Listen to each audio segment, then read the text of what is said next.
Hello, internet. Hello. Oh my goodness, I'm excited. Hello. I'm again. Clayman is also excited. Clayman's always excited. That's true. why we love Clayman. It's true. Hey, Twitch, do you wanna tell me the Elvis? There we go. Yeah. Twitch goes, what? What's happening? Huh? Do do do do do do do do do do do do do. Excellent. Hi, Miss Kitty. Do not tell the others I am here. Sorry. They will know. Well, yes, that's the point. Well, I mean, not really. The point is I'm greeting you. Hi, Marshimu. You don't need to be jealous of Miss Kitty 24/7. Yaha. Oh, don't worry, I'm not. Sometimes I'm sleeping. Oh, I know. Do you miss fire? Yes. Yes, Oh you no, do. fire not there. No, Fire is staying with a client's doggos for a week. Hi, camcorder.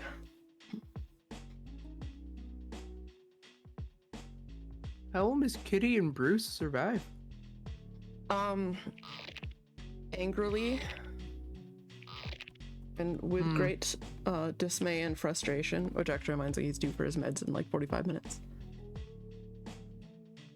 Come here, Fluffy dear. I can't do the gesture too long or Marsh will come down. Oh, he's thinking about it. Hi, Marsh. You're such a good boy.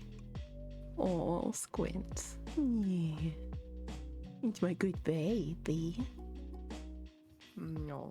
He's such a good baby. And a brat, but you know. Oh my goodness. Camcorder! It's Chimkins. Oh, it's chickens, you know. I do, because Chimkins are the best. Thank you for 11 months of subscription. That's really awesome of you. I appreciate that. With chickeny goodness. I'm gonna slap us onto the gaming screen, I think. I mean, we've only been live for like 2.5 minutes. I guess we can keep yapping while Colette bounces around. Oh, sweet girl. Yeah.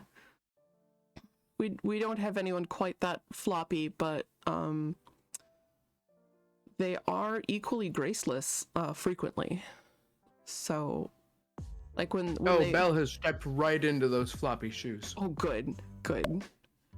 You need to ask? What do you need to ask? So I want one. Oh, one of the chickens? Yes, I will take one of your chickens. Whatever colors. I love buff and lavender chickens the bestest. Because they're so cute. In fact, the Lederhosen chicken is a buff chicken. Because I love them. They're so cute. They're little golden chickens.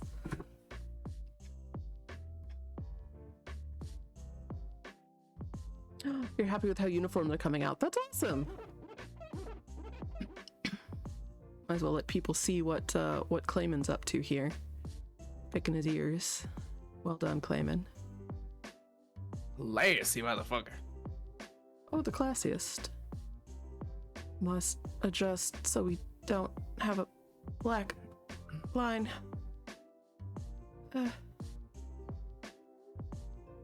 Almost there. One more pixel. Huh? I'm looking at the preview on the Hoobadajuber. The color buff. Yeah. AKA skin tone. I mean buff. What? like a buff cocker spaniel. Muted during D&D, but you know. Cheesecake. Ooh, have fun at D&D. Yeah. What are you playing? What's your character? Tell me about them. Yes, Prime wants to hear all about your character. If you have time to tell us all about it, because exciting. Buff isn't a skin tone. Buff is not a skin tone. It's a fur tone. It's a fur tone. Yes, it's kind of a strawberry blonde, like Buff Orpington's. Yay! You got 5 Lloyd feathers. Hell yeah. Buff skin tone and buff strong. No. Your best. Here. I will grab some. And buffed shoes.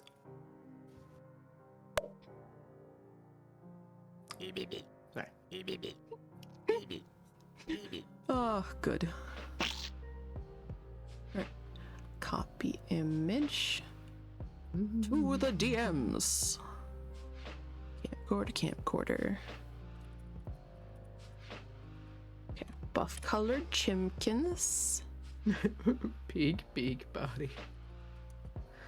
Good.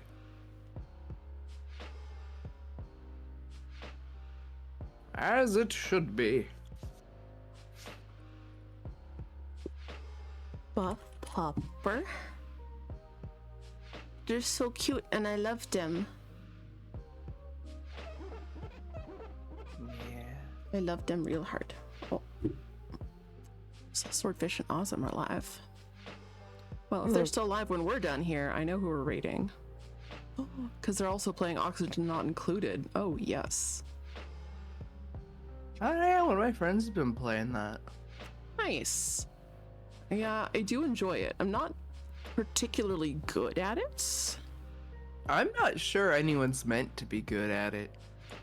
I mean, some people are pretty good at it. That's impressive. Yeah.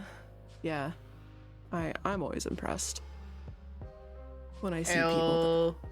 What up, Papa Phantom? Papa.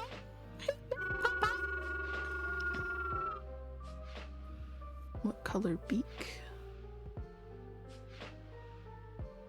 Beak color. The beak should be beak color, which is very helpful. Your beak color. I mean, some days, you know what I'm saying? We're stuck in an ad break, but that's okay. We're just sassing each other. Oh my gosh, that is a pretty great little dancing emote there. It's like the party parrot, but oh my god. Good. No, I know, life is hard. Your favorite human isn't here. Oh, that's gonna be Dima real soon. Haven't turned on the second heated blanket. There's only the one in Fire's room that's on right now. Whoa, that is very inconsiderate of you. How could you? Really? I know, That's just cruelty. The absolute worst. And the outdoors is closed for kitty cats. It's the worst. It's the absolute worst. Closed. Yeah, it's closed for kitty cats. It's illegal for kitty cats to go outside right now. Do you let them outside anyway? I mean, we put her on a harness and walk her around. Okay. I was like, but Elf, I know you're more responsible than that, and Yeah. you still have 3 cats. Yeah, that. Yeah, we put her on a harness and let her walk around very closely supervised. She's the only one allowed to. Good. Because she doesn't panic and run like ever. She snuck out the other day when Fire went out to get groceries. Yeah, we were very displeased. And then she came back from getting groceries and Miss Kitty's just sitting on the deck right next to the front door, or the side door, just looking around, admiring the outdoors. And Fire pulls up and opens the door and Miss Kitty's like, oh, I'm caught, and like goes to run back into the house and gets caught on the screen door and is like, oh, yeah. So Fire picks her up and chucks her back in the house, and she's like, that's why you don't go outside. Even if the door was still open, you would tangle yourself up in that frickin' screen and then you would be eaten. Yep. That's why you need an escort, because you're dumb. Fire's doing all right. Fire's doing all right. Also, I need to make a ghost town command. I'm gonna add that to my... I am so sorry if that noise deafened anybody. My fingernail accidentally scraped across my microphone. I don't know if it was audible for anybody, but I'm sorry if it was. RIP headphone users. Lol. Ghost Town at Command. Because I am a council member of Ghost Town. Ghost Town is essentially an adorable little community with a whole bunch of fairly wholesome. There are some fairly spicy individuals, but overall a wholesome community of streamers and our lovely peopleses. We do some collaboration. We do some events. They're the people that I play web fishing with. And yeah, the easiest way to shout out beautiful people like Papa Phantom and Crystal Cheesecake is to also go check out Ghost Town. Currently it's a happy little Discord server, and I need to make a chat command so I can just do that and just type in Ghost Town or Ghosties. And and then everybody can go and see the wonderful things that my wonderful friends do. And they are sweet and they are wholesome, like Papa Phantom and his wonderful pixel art. And he does from time to time he does indie game showcases, so like a bunch of independently made, usually pixel art games,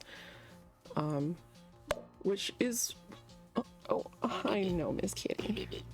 Oh.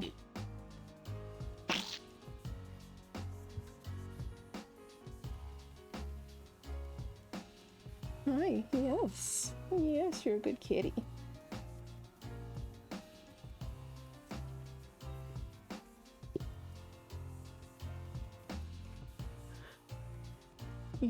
Yes, I love you. And then our wonderful Crystal Cheesecake does digital art, traditional art, as well as just sweet little games. Everything from Pokemon trading cards, to Fire Emblem, which I really enjoyed watching them play Fire Emblem. I believe this week they're working on their Transformers Sona, under Transformers OC. I think that is coming up this week. I think Wednesday? Correct. We'll see.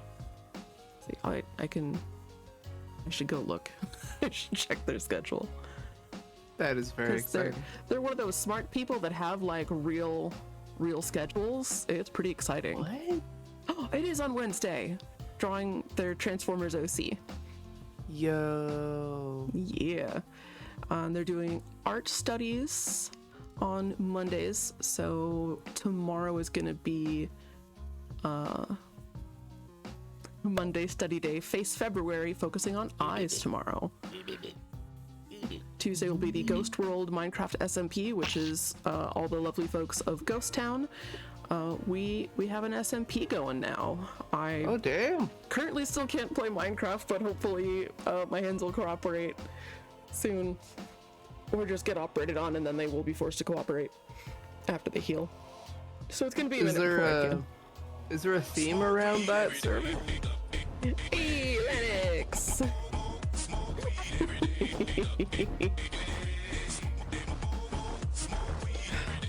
Ah, you beautiful noodle. Welcome on in. Thank you for the redeem. And then maybe he will come and join us. But in the meantime, we're gonna Oni. Let's Goni. Let's Goni. I think Aha. another. Swordfish and Ozm's audio turned on. I'm like, why am I hearing other people? Swordfish. Well, it's Ozim. Hi, Paul Harvey. How are you? And I'm doing pretty all right. We're letting Clayman get bored because I love his idle animations. I get a kick out of him.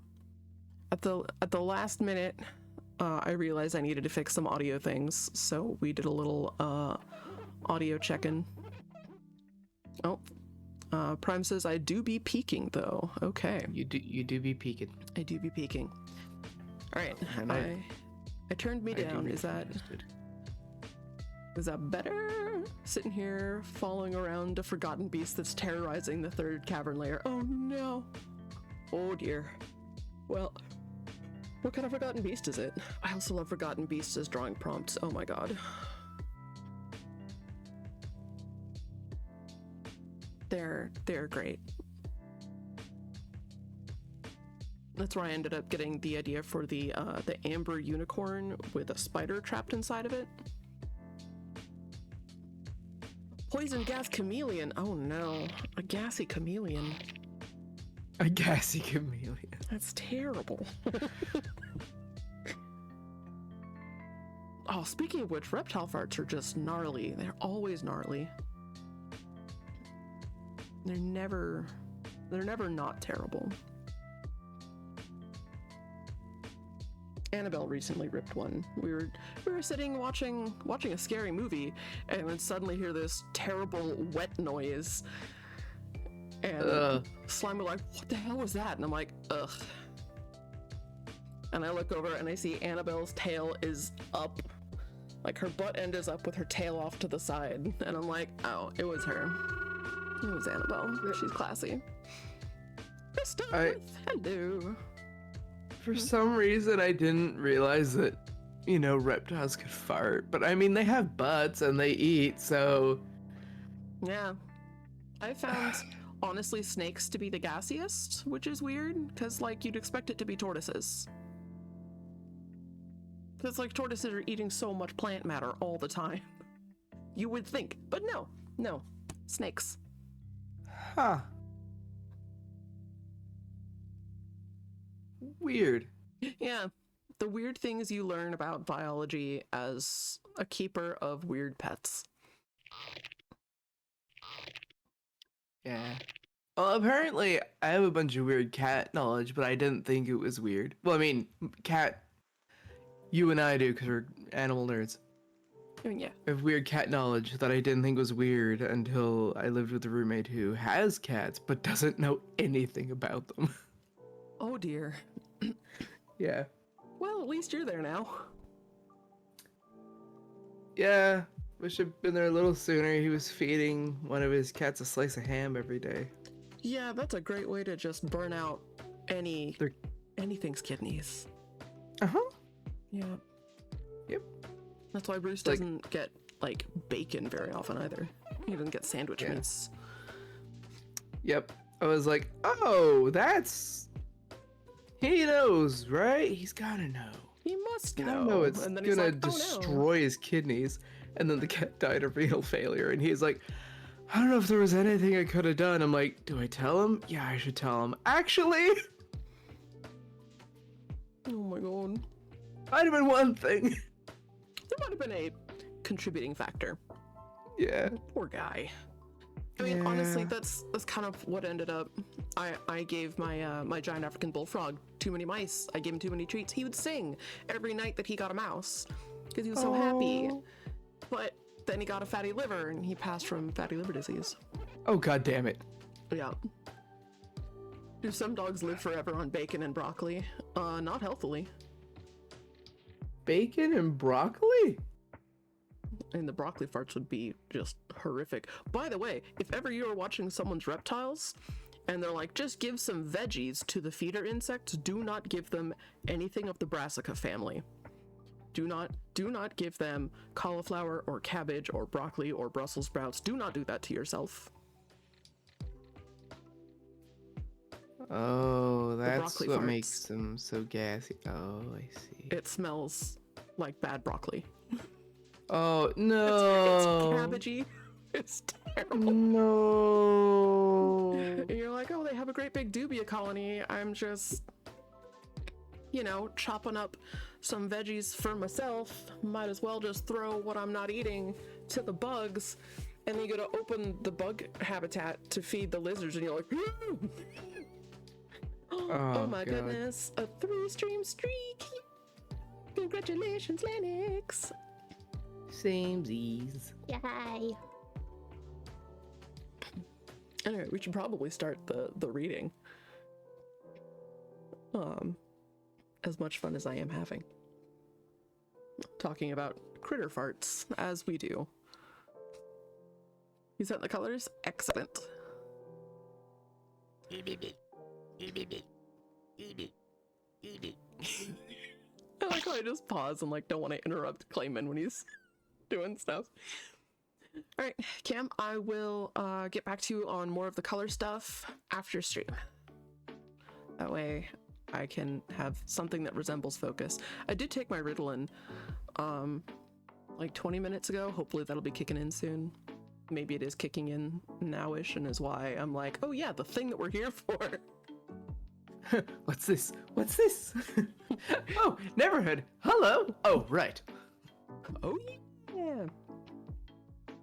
All right, I think, did you just finish Autoborg or was I? Yes, I did. Yeah, okay, so my turn. Oh. Oh, Clayman, you silly goose. Thank you for reminding us, Clayman.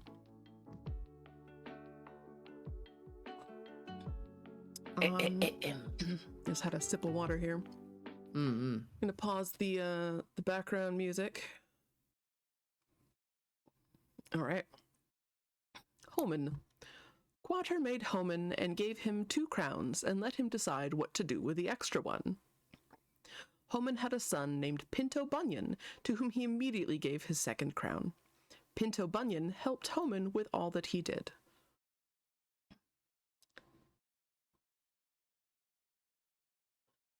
Stating this because you noticed it recently, been a lot more people taking that particular medication than a lot of others. I find it interesting. I mean, I've been on Ritalin since I was 11. So that's 27 years. There have been a couple gaps, but yeah. Really, I think it's taken off recently because with everyone being shut indoors with the pandemic with just themselves to entertain themselves, they realize that, hey, perhaps I need a lot more stimulus than I thought I did.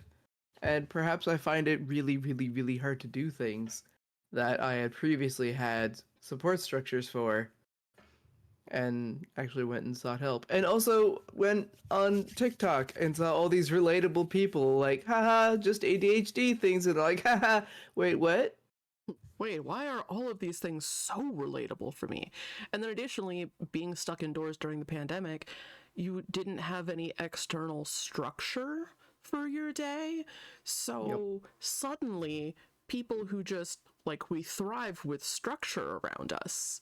We do a lot better when we have something that's dividing our day into chunks and having a routine, and we do a lot better with that. We don't like it, but like we need it. And then suddenly they don't have that. Suddenly they're like, I don't know what time is. And then how do I keep my home from not being a disaster zone all the time? Like before I was just like, well, I'm always working, I don't have time, that's why it's a mess. Now I'm here all the time and it's worse. Oh no. So put all those things together, and then they see people making TikToks about, why is it so hard to clean my home? And they're like, why is it? And then people are like, well, I went and talked to my doctor and turned out I have ADHD. And they were like, what? I'm gonna go talk to my doctor. And they went and talked to their doctor, and their doctor's like, wow, you are struggling. I don't know if it'll help. You want to try medication? And for some people it helps right away, and other times it's, you need something else. Oh my god, don't even talk to me about a lack of spoons. I haven't seen a spoon in years. Well, you've got one right now. I do. That's why I'm here. Yeah. This is where my spoon's going, and I'm real happy about it. It's Neverhood. It's like a constantly replenishing of spoons because it's Neverhood. Mm-hmm. And I love the Neverhood. Neverhood was my special interest in middle school. Yeah. Special interest. TM made Neverhood OCs. You will never see them, but I made them. Right? Like, I made them. Can I see? Absolutely not. No. Do those drawings still exist somewhere? Yes, and that's for me to possibly know. and for everyone else to never find out. I don't even know where mine are. I think That's I know. okay. They don't exist. Yep. Totally. Let's hear about Pinto Bunyan and Homan. Yes, Pinto Bunyan. Homan made a bunch of beings called Yints. The Yints were blue and looked like little bugs. The blue Yints spent their first day of existence fashioning small spears. Soon the Yints had broken up into small communities. Each community had a specific task to accomplish, which helped all of the other Yint communities. Blue Yint South was in charge of growing food. Blue Yint North built housing for other communities, and so on and so forth. All was peaceful and working efficiently, so Pinto Bunyan made some Yints of his own, only his were white.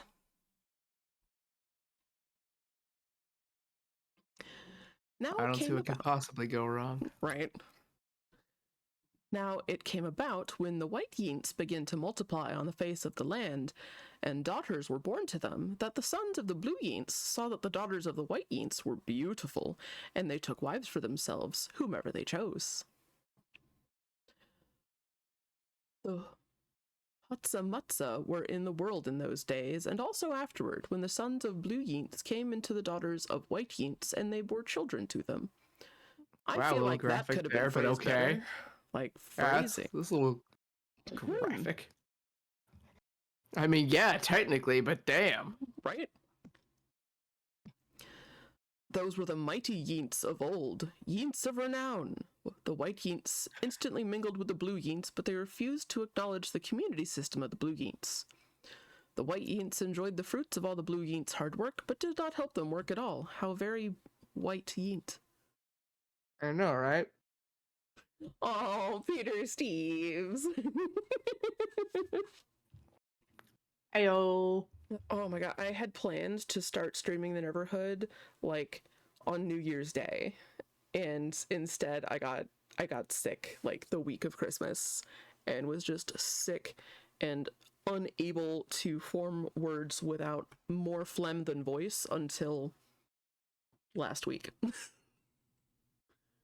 Should stream all day Ooh. Valentine's. I mean, I could give it a go. I'll do my best. If we do end up doing that, I feel like we need to play like dating sim kind of games, so like Kaichu and yes. speed dating for ghosts and stuff. I feel like, yeah, we should have everybody compile a list of games they would like to see on Valentine's. I think also Slay the Princess, just because that's a fun twist. Ooh, yeah. Yeah, and I still haven't played it yet. Tengu got it for me a while ago, and I keep meaning to. Leisure Suit Larry. Oh boy. No,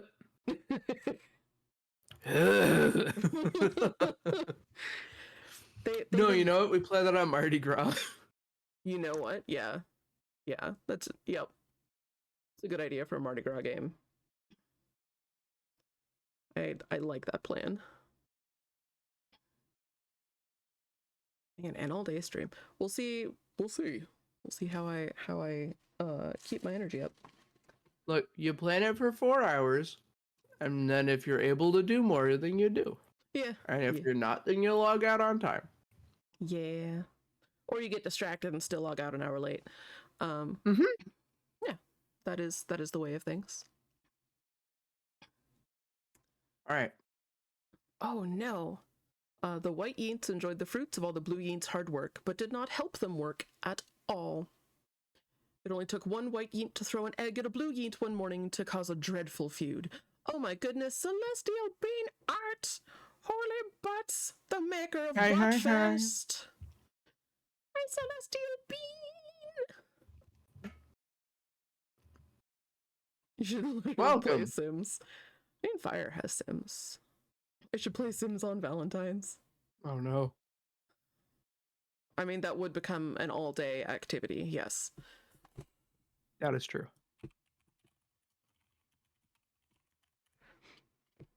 I know that you guys know my homies that hang out here regularly and chat regularly, but in case you don't already know Celestial Bean Art, I'm going to give them a happy little shouty.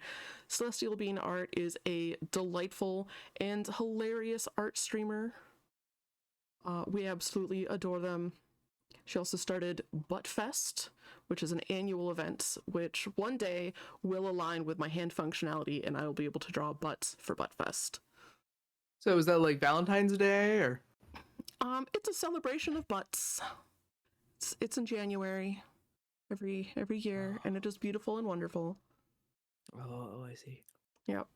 There's also a channel point redeem on her stream that is Robots. It is my favorite. Robots? You'll just have to tune in and find out.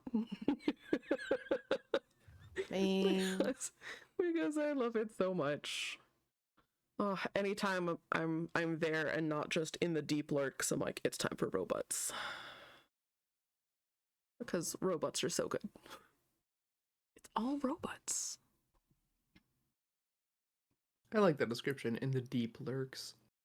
Yeah, you just sometimes you're deep lurking.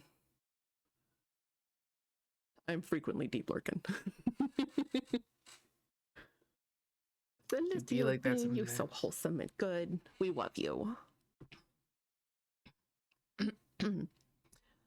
We are currently reading the lore wall from the game The Neverhood.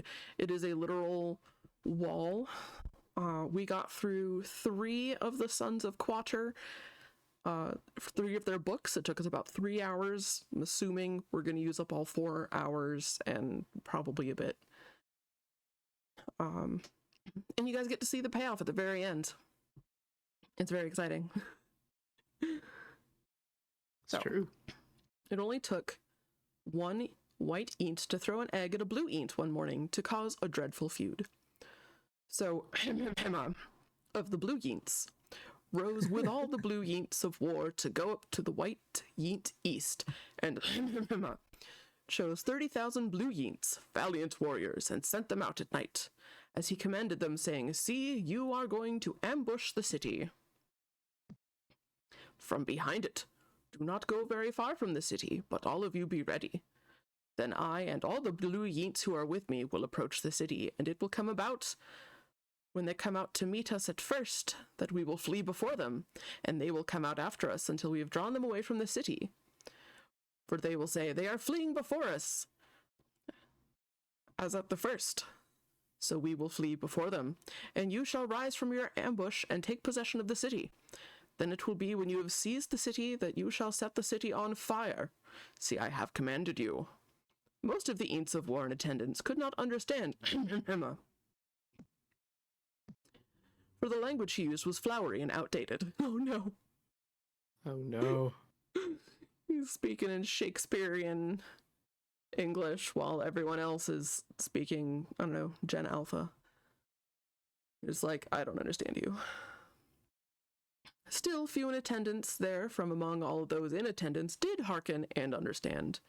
Even they did reckon the sayings of and straightway did they clue in their buddies who were just lollygagging about, scratching their heads. At once, all who heard their explanation did understand Emma's plan, so Emma sent them away, and they went to the place of ambush and remained between White Eent West and White Eent East. Say this fucking name. And the west side of the White Eent East, but spent that night at the Wagon Leisure Inn. Oh no, they camped and he stayed at the inn. Wow. Now, Emma rose early in the morning and mustered the Blue Eents, and he went up with the elders of Blue Eents before the Blue Eents to White Eent East. Then all the Blue Eents of war who were with him went up and drew near and arrived in front of the city and camped on the north side of White Eent East. Now there was a valley between him and the White Eents, and he took about 5,000 Blue Eents and set them in ambush between White Eent West and White Eent East on the west side of the city. So they stationed the Blue Eents, all the army that was on the north side of the city and its rear guard on the west side of the city, and spent that night in Sid's garden spot. You know, the historical spot that we all know. Mm-hmm. The spot with the garden. Yep. Sid's Spot Lounge. And it came about when the king of White Eant East saw it that the men of the city hurried and rose up early and went out to meet the Blue Eants in battle. He and all his people at the appointed place before the desert plain. But he did not know that there was an ambush against him behind the city. And all the Blue Eants pretended to be beaten before them and fled by the way of the wilderness. And all the people who were in the city were called together to pursue them, and they pursued and were drawn away from the city. So not an Eant was left in White Eant East or White Eant West who had not gone out after the Blue Eants.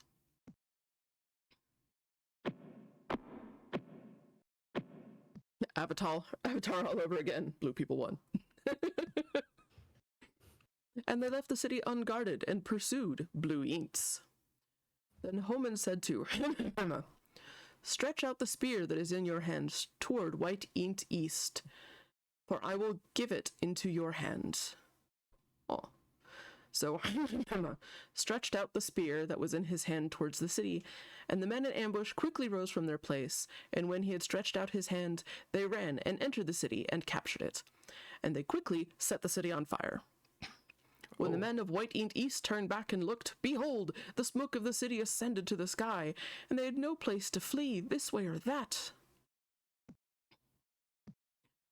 For they had been fleeing to the wilderness, turned against the pursuers. When and all Blue Eants saw that the men in ambush had captured the city and that the smoke of the city ascended, they turned back and slew the men of White Eant East. And the others came out from their city to encounter them, so that they were trapped in the midst of the Blue Eants, some of this side and some of that side, and they slew them until no one was left of those who survived or escaped. Damn, son. Right? But they took alive the king of White Eant East and brought him to Emma. Now it came about when the Blue Eants had finished killing all the inhabitants of White Eant East in the field in the wilderness where they had pursued them. All of them were fallen by the spear until they were destroyed. Then all the Blue Eants returned to White Eant East and struck it with the spear. And all who fell that day, both male and female, were 12,000, all the people of White Eant East. For did not withdraw his hand. Hang on. actually coughing. Yeah. For did not withdraw his hand with which he stretched out the spear until he had utterly destroyed all the inhabitants of White Eant East. So burned White Eant East and made it a heap forever, a desolation until this day. And he hanged the king of White Eant East on a tree until evening and at sunset. Heavens to Betsy. What the hell, man? Gave a command, and they took his body down from the tree and threw it at the entrance of the city gate and raised over it a great heap of stones that stands to this day. So Ichigo Plasti and all the White Eants who were with him arose by night and lay in wait against Blue Eant South in 4 companies. I didn't realize there were more. I thought they all died. Oh, well. No, that was just White Eant East. You see, there's also White Eant West. Oh, yeah. Now, Pimento Lufa, the son of Texadrill, went out and stood in the entrance of the city gate and said, "Who is Ichigo Plasti that we should serve him?" And Ichigo Plasti with the White Eants who were with him arose from the ambush, and Pimento Lufa of the Blue Eants saw the White Eants.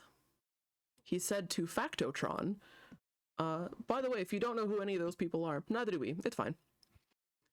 "Look, Eants are coming down from the tops of the mountains." But Factotron said to him, "You are seeing the shadow of the mountains, as if they were Eants." And Pimento Lufa spoke again and said, "Behold, Eants are coming down from the highest part of the land, and one company comes by the way of the Diviner's Sandwich." What?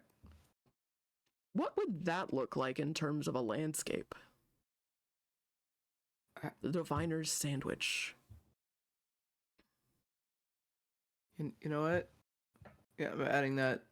It's getting Yeah, added. that's the prompts. Good. Adding that to the prompts. Diviner Sandwich, Mountain Pass. Then Factotron said to him, "Where is your boasting now with which you said, 'Who is Ichigo-Plasti, that we should serve him? Are these not the white ints whom you despised? Go out now and fight with them." So Pimento Lufa went out before the leaders of Blue Int South and fought with Ichigo-Plasti. And Ichigo-Plasti chased him, and he fled before him, and many fell wounded at the entrance of the gate. Then Ichigo-Plasti remained at Blue Int West, but Factotron drove out Pimento Lufa and his relatives so that they could not remain in Blue Int South.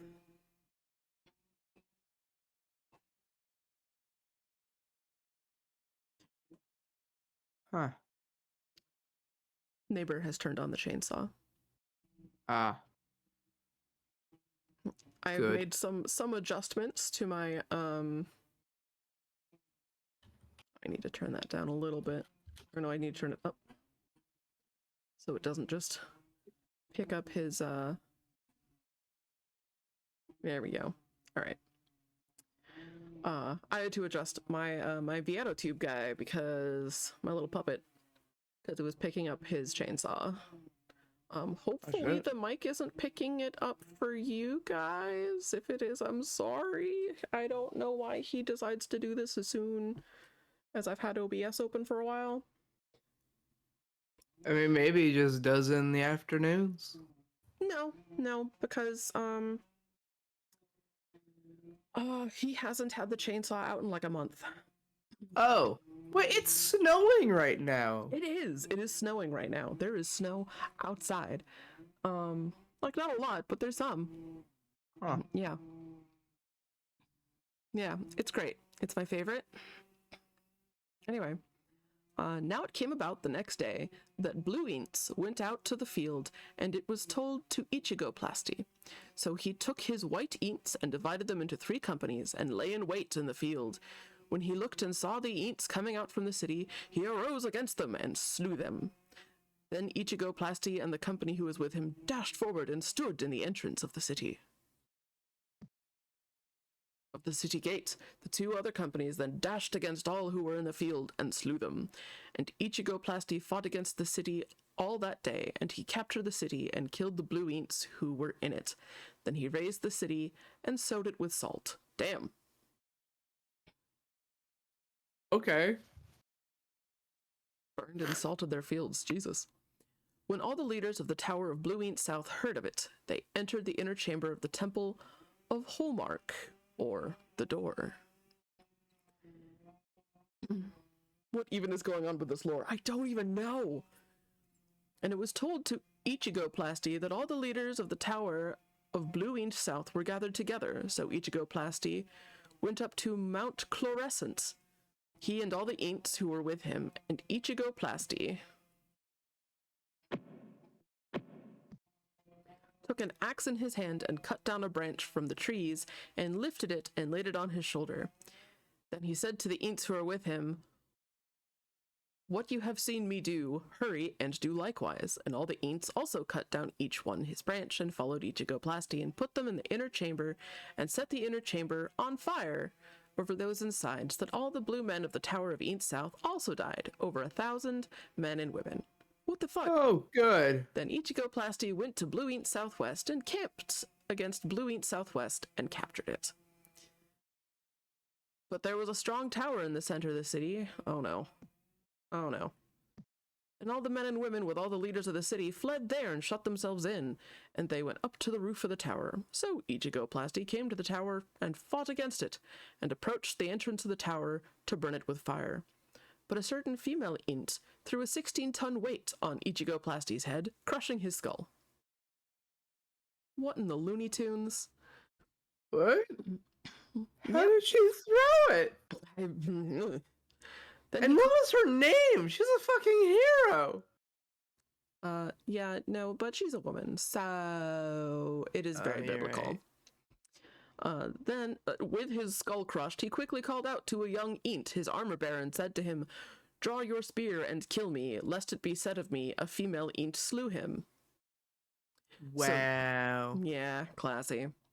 So the young int pierced him through, and he died. And when the white int saw that Ichigo-Plasti was dead, each departed to his home.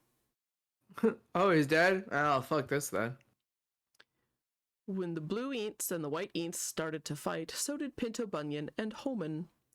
Quater stepped in and took Pinto Bunyan's crown away and gave it to a new being he made called Arvin. It's like, all right, you know what? He's No. like, wow, that didn't work. Speak of the devil, it's Hoborg.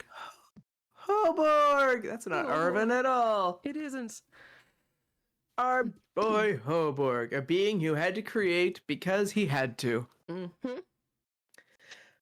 Quater wanted to see what would happen if he made a creative being with a big heart. Quater made Hoborg, meaning big heart.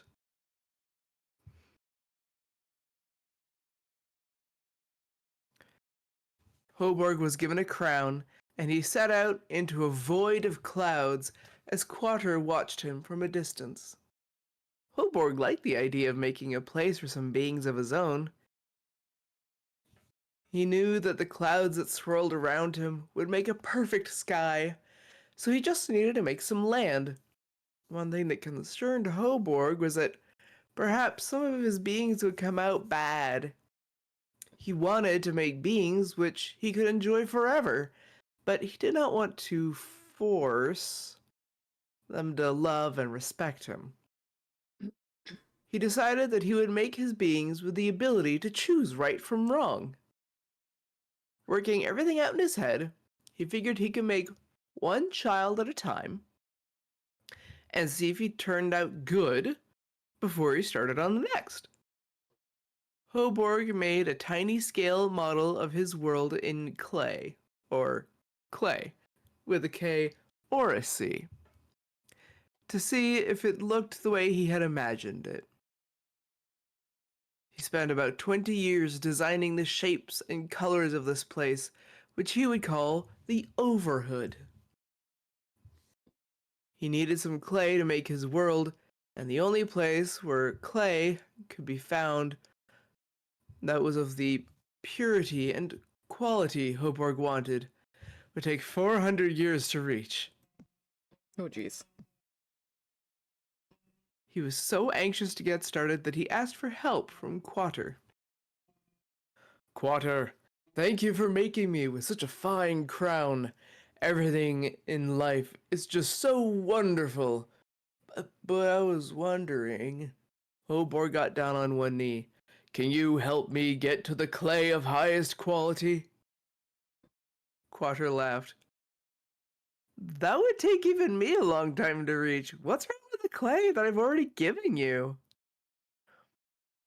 Hoborg answered, I like the clay you gave me for planning things, but I was hoping for the best ingredients for my beings. You see, I want them to last forever, and clay only lasts a few thousand years.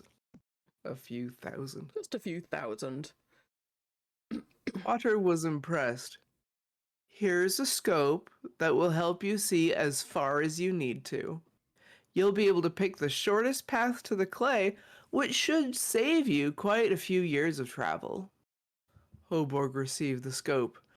Oh, thank you, Quater. You're very generous. Hoborg started on his journey that same day. Looking through the scope, he could clearly see the mountain of clay he needed to build the Overhood. In case you guys hadn't guessed, this is the chapter that pertains most to the lore of this game. Yeah. Every day was the same. Hoborg awoke before sunrise so that he could travel far without heat. But before he set off to travel each morning, he thought lofty, respectful thoughts about Quater. Hoborg, in his ever-so-deep voice, would sing songs to the ground about how good it was to have been made. After a morning's journey, Hoborg would cover himself up in soil and rest. He resumed his mission in the afternoon and walked towards the great mountain of clay until late in the evening. After 20 years of travel, Hoborg grew very lonely. Soon he could not stand to go on. He found a chunk of land upon which he could rest, or where she could stop and rest. It had one spindly vine growing on it, and Hoborg lay down beside it to enjoy the shade it provided, so he might be delivered from his discomfort. And Hoborg was extremely happy about the plant. But at dawn the next day, a worm came and attacked the plant, and it withered. It came about when the sun came up, and that a scorching east wind and the white light of the sun beat down on Hoborg's head, so that he became faint and begged to die, saying, "Death to me is better than life." Hoborg could not get himself to do anything. He just lay there.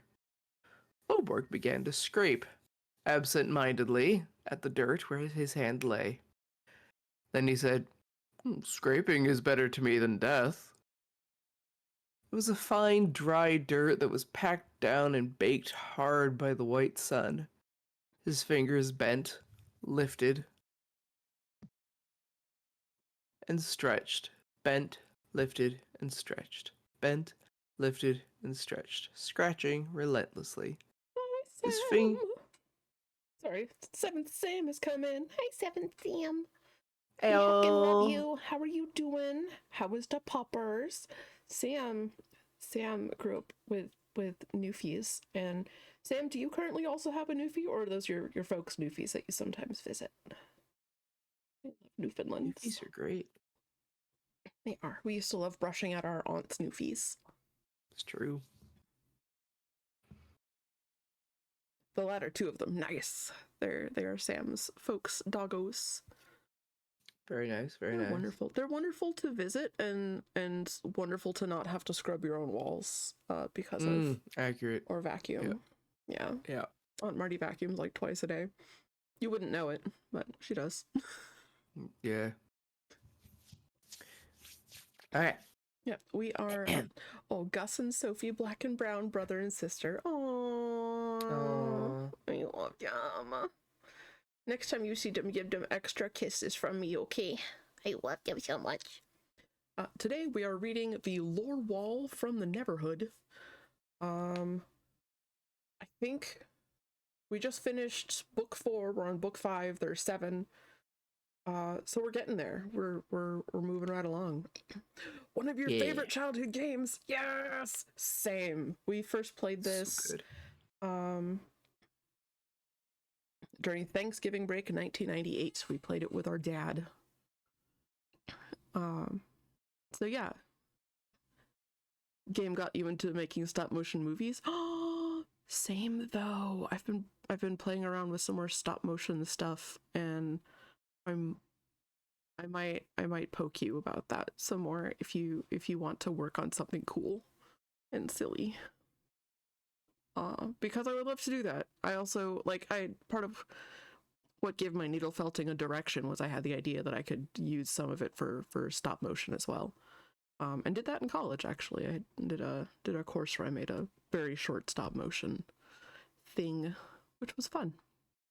Needle felt? Yeah, where you take Wool. yeah, you take wool and stab it repeatedly with little steel needles that have tiny serrations in them to agitate the fibers and get them to stick together. And you can make wool sculptures out of that. And if you give them a wire armature, then you can pose them and you can use them for animating or just being cool articulated dolls and stuff. But yeah,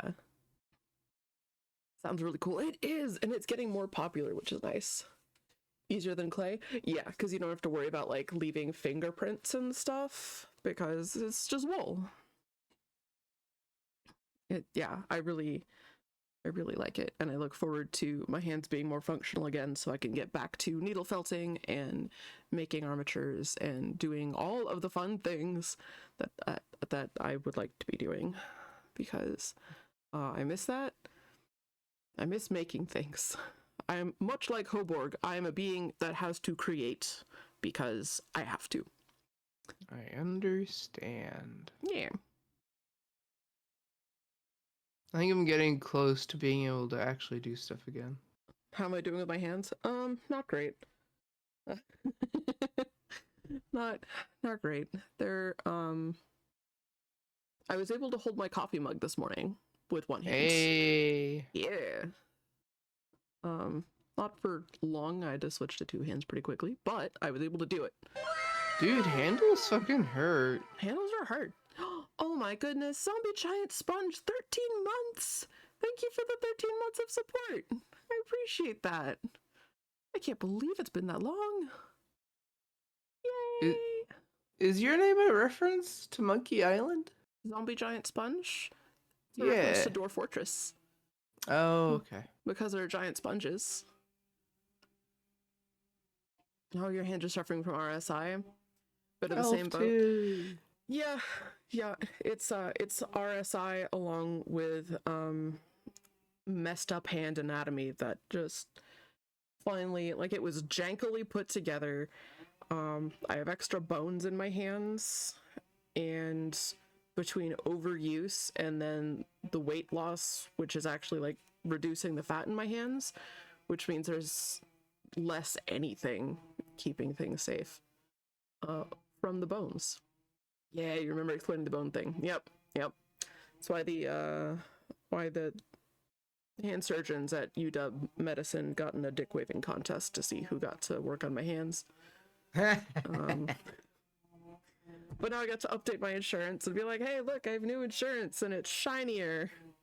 Yeah, my referral basically got timed out in their system because like I heard back from the genetic specialists and whatnot, but the hand specialist I just didn't hear from, and I finally called them and I was like, hey, so what happened with that? And I was talking to the receptionist and like describing what's going on with my hands, and she's like, that's so cool.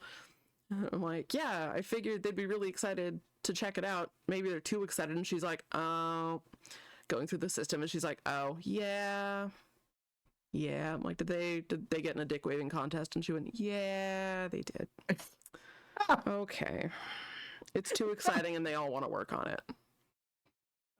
I'm like, good, so everyone's trying to pull seniority and all that, whatever. Oh, that might have been what happened in my case then. Yeah. So what I gotta do is, meanwhile, you're like, can I just get my hands fixed? Yeah, that. I'm like, hi, I'm in pain. I want to make things again, please. I would like the use of my hands. Okay, thanks. And they're like, okay, but hang on. Rock, paper, scissors. Right, it would be great if they could just do rock, paper, scissors. As it is, I think what I'm going to end up doing is first I make sure that I have the old x-rays. I got to call the clinic here in Everett. I'll probably do that tomorrow. And see if they still have those old films, and then get a copy of them. And then contact all of the doctor's offices and update my insurance information with them. And then, like, after poking them and getting the documentation to them, give them another week, and then go in, like, physically to their office, and I plan to bring a copy of the board game Operation. And because, you know, it's all about picking tiny things out of small spaces. Whoever wins gets to work on me. It'll be like, I have two screening methods. One, whoever's willing to waive their own fees gets to work on my hands and publish whatever they want. Ooh. Second, if there are multiple members here that will do that, then you get to compete against each other playing Operation, the board game. Whoever wins gets to pick the bones out of my hands and publish a paper about it. Go. Also, there's a twin you can compare and write a study about twins. Right? Like, you guys could collaborate with the UW twin study? Like, come on. And that may have been what made it time out again, because I told the receptionist I have a twin. Oh. Who wants a resume booster? First come, first served. I mean, like they say of all universities, publish or die. And this would be really cool to publish on. And now there's also a twin. So, yeah, they got excited again, and they fell off the face of the earth. And then the holidays hit, and I was like, I'm not going to bother them. Same thing with the hands. They haven't ridden their hands as hard as I have for as long as I have, so it's not causing immediate problems for them, but they do I have horrible pain in my hands and feet from long COVID. Yeah. But you do also have the funky shortened metacarpal, the fourth metacarpal. Yeah, the janky ring finger. I do need to like get it x-ray to see what's going on with that. Oh, we know what's going on with that. It's adjusted lower down because the fourth metacarpal is shortened, so that... Well, no, I mean, to see if I also have floaty bones. Yes, we need to see if you have floaty bones, bonus kneecaps, if you will. Yes. Oh no, diabetes nerve damage in your feet. Oh, that sucks. I'm so sorry, that sucks. I'd felt that things were just wonky with me about 4 years ago after we'd had long COVID. And I finally went to the doctor. I found a doctor that I wanted to work with at a clinic that I wanted to work with, and I went in, and I was like, "Hey, I want to get my A1C looked at because things seem off. I'm not healing very quickly. Every time I have like a cut on a finger, it almost always becomes really inflamed and infected, and I have to do betadine soaks and stuff. I'm always really, really hot and like starting to get like headaches with this heat, and it seems to be happening more often when I have meals with like rice and a lot of potatoes, and that's making me very suspicious, and I want to get my A1C looked at because I know there's a history of diabetes in my family." And the doctor just stared at me and was like, "Okay, okay." What the fuck is this responsible patient doing here? And I was like, I had COVID through 2020. We had long COVID, and I know it can cause some problems. I know it can make things funky. I want to know what's wrong.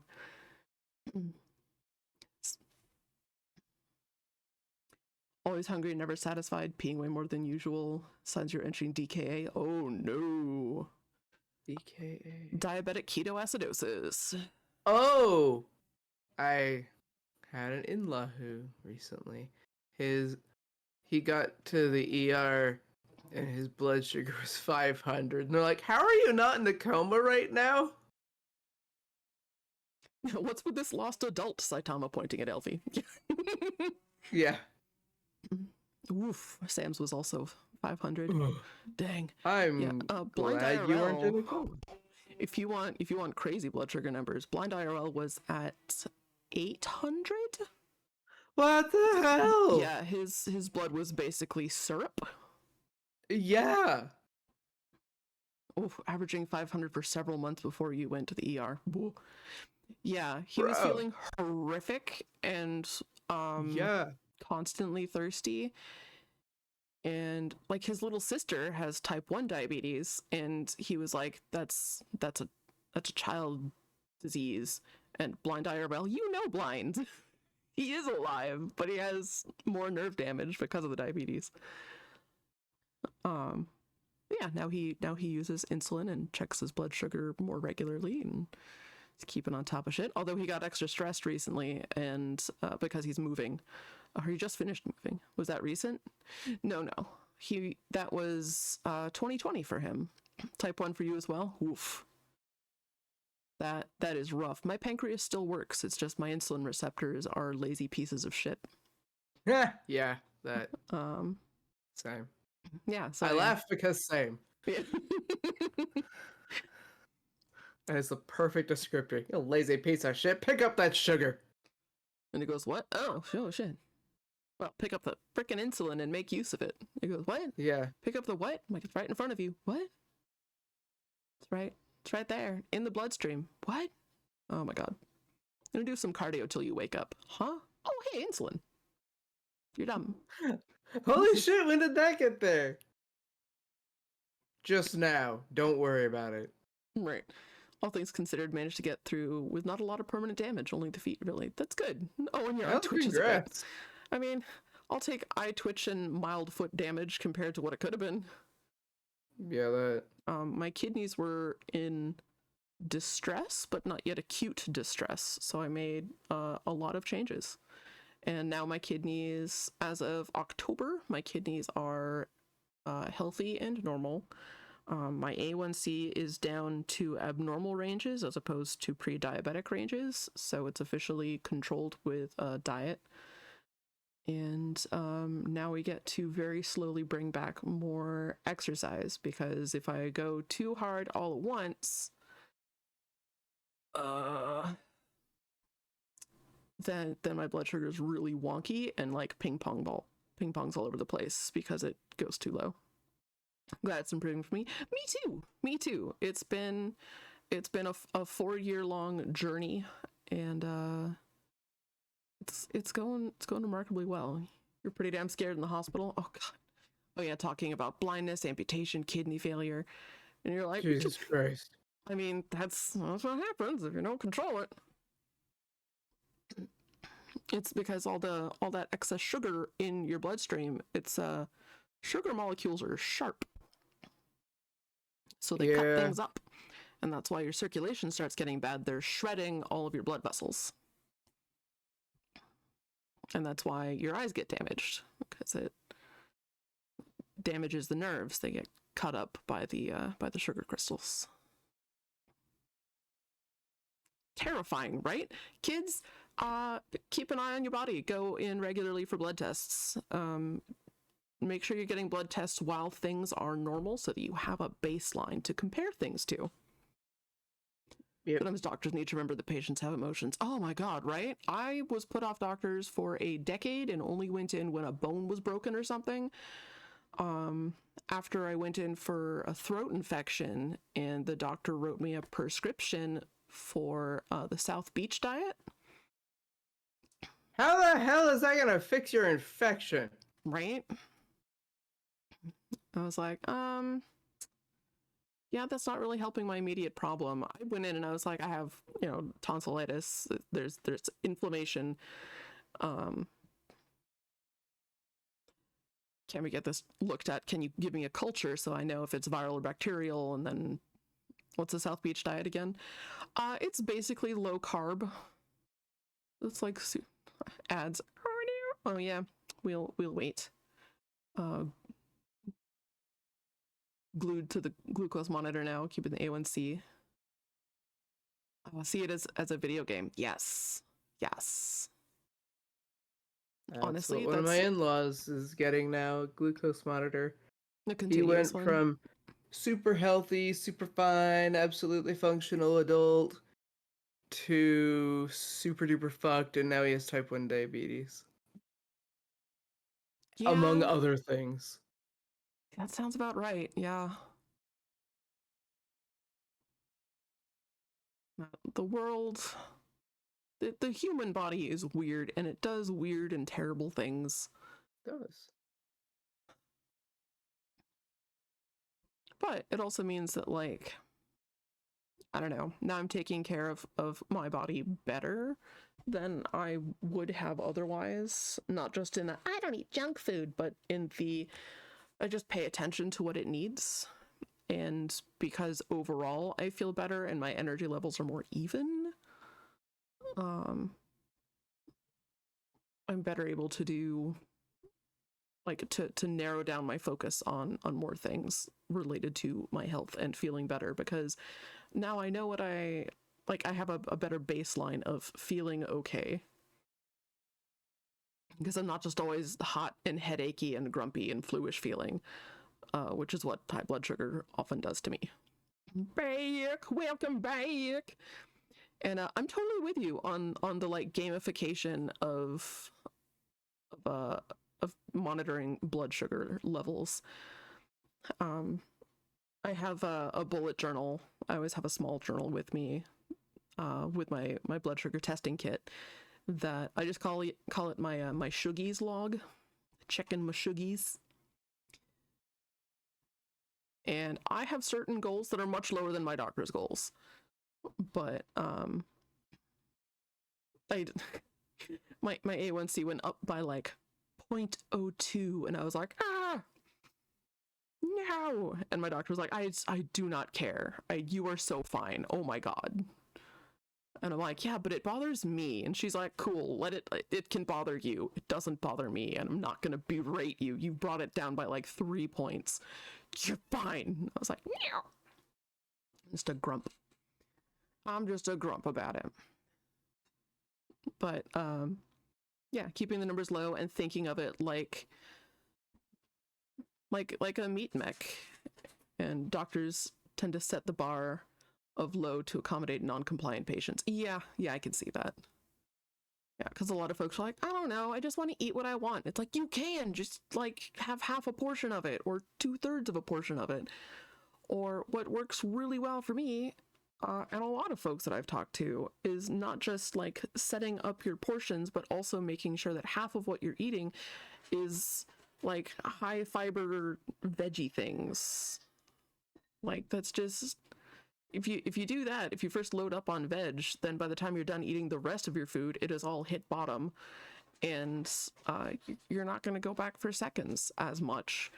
And if you do, then you just make sure that you give yourself a smaller portion than what you normally would do. You don't fill your entire plate. Sounds like you know all the tricks. I can't, yeah. It helps that our mom was on the Diabetes Board of Education at Evergreen. Ooh, thank you, Slime. Slime brought me some nuts. Nuts. Thank you.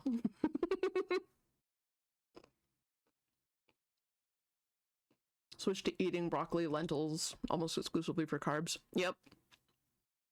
My carbs, sometimes we do beans, but if I'm going to have beans, then I need to make sure that it's paired with something fattier like bacon. Because otherwise it's just a little bit too much carbohydrate, even with the higher fiber. Bacon, exactly.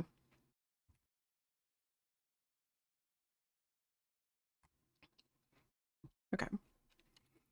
Anyways, I'm filling our chat log with on the numpad, my minus key and my asterisk key are my different mute keys. I love bowls.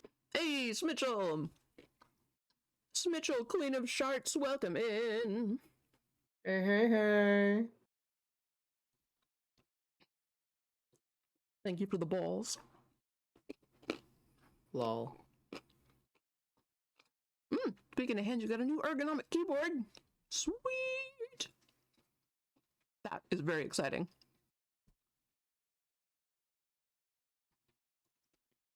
Are you good to continue? One The second. reading? First, Okay. delicious bacon and balls. Bacon balls? Correct. Smitchell. I realized Fire's not here. Before I was like, it's fine. Fire knows Papa and cheesecake and we'll get my shouties, but no.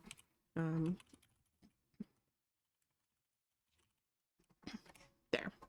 We're gonna give a happy little shout out to the Smitchell, because the Smitchell is another fabulous pixel artist and Dwarf Fortress player who also plays some Stardew Valley with our dear friend Radu Constantine, and is just a sweet overall wholesome little cinnamon roll who draws wonderful shark arts. Sharks for short. They are a delight. And while I'm not always there for all of the streams, I try to be, but I can't be everywhere. Ooh, Vintage Story with Huzzah! Obsessed with Vintage Story right now. That's so legit. That's the one that looks like... It looks like Minecraft, but it's so much better. Politics is murdering my wholesomeness these days. I mean, that's... Oh god, that's so valid. It's rough. Honestly, it's part of why I'm like, you know what we need right now? Neverhood. We need something silly. We need silly ridiculousness and cool aesthetics and happy thoughts. That's what I need right now. Something to just distract everybody just a little bit. Also, if my nut crunching bothers anybody, let me know. I'll mute. Done nothing but sleep since Friday. Friday morning because you've been exhausted. That's so legit. Also, my sleep tracker app said I didn't fall asleep until 3 a.m. last night and the night before. Love listening to LP chew on D's nuts. Just for you, Smitchell, just for you. Excised from your consciousness for the time being. Yup. While you are here, this is safe place. This is safe place of silly creatures and weird Bible stories interpreted through just Looney Tunes weirdness. Looney Tunes weirdness is a good way of putting it. Yeah. Which reminds me, oh my god. No, we're getting back on track. That's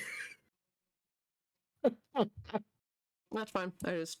My brain lost it again. We're good. Yeah. All right. So to catch folks up, we're to the point where Hoborg, a being who had to create because he had to, has collapsed in the sun, feeling very lonely. Yes. Yes. His fingers scraped through the layers of fine dust and grit day after day. Just a few grains of dust and grit required weeks of scraping before it broke loose from the ground. The ground was that hard and compacted. Hi, Caledon. Welcome! More and more dirt added to the pile under his palm each month.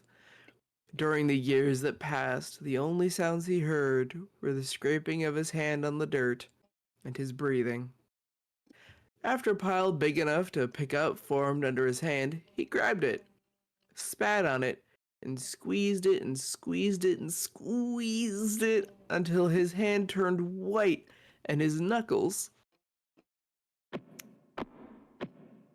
The hallway of exposition. Yep, we're planning to wrap it up today. Yep. And his knuckles made popping noises. Hoborg sat up and looked at what lay in his palm as he opened his fist. He saw that he had formed a clod of dirt. Now the worm that had attacked the spindly vine and caused it to wither popped his head out of the ground and admired the clod, saying, "My, what a nice clod of dirt you've got there." Looking Hoborg up and down, it asked, "Did you make that all by yourself?" "Yes, I did," said Hoborg. "If I were you," said the worm, "I'd stay right here and make more dirt clods. You could fashion them into beings and populate this chunk of land with them." Yes, worm, not a snake at all, not tempting him to do silly things. After all, did you really see a pile of clay through the scope Quater gave you? How does it know about the scope? Because it's the devil. Oh, right. That's right. Or did you just want to see it because Quater said you'd be able to see it? Hoborg answered, "Actually, Quater said the scope would enable me to see the shortest path to the clay. And because of that, I should save quite a few years of travel. But I've been traveling for so long." And the worm said to Hoborg, "You haven't saved any time in your journey. You haven't ever seen clay, have you? I wonder if Quater has ever seen clay." When Hoborg thought of it that way, he also began to wonder. Was there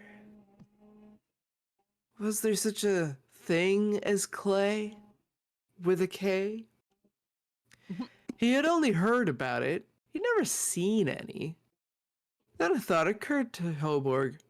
Sure, it had taken many years to collect dirt to make this one clod, but he had plenty of time, and he knew there was plenty of dirt right here. He did not have to keep searching for clay. Or he could continue his journey, not even knowing when or if he would reach his goal. He considered making more dirt clods and creating clod beings right there to populate the chunk of land he had stopped on to rest. Sure, it'd take a lot of spit, but Hoborg figured he would find a way to work up enough. And now that he had a purpose for scraping,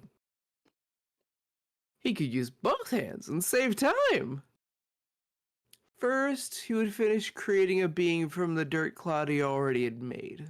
Oh, Vinesauce tried reading the whole thing on stream but couldn't make it. That's why you gotta have a buddy. Yep. Snack delivery. Thank you, Science. Hey, nice. Slime brought me nuts. Oh, continue What, to munch my man? nuts. Man, I want to. Oh, there are nuts, actually. You should get some nuts. They're high up. Hoborg knelt beside the thing he'd put together. The hideous outrage of dirt stretched out.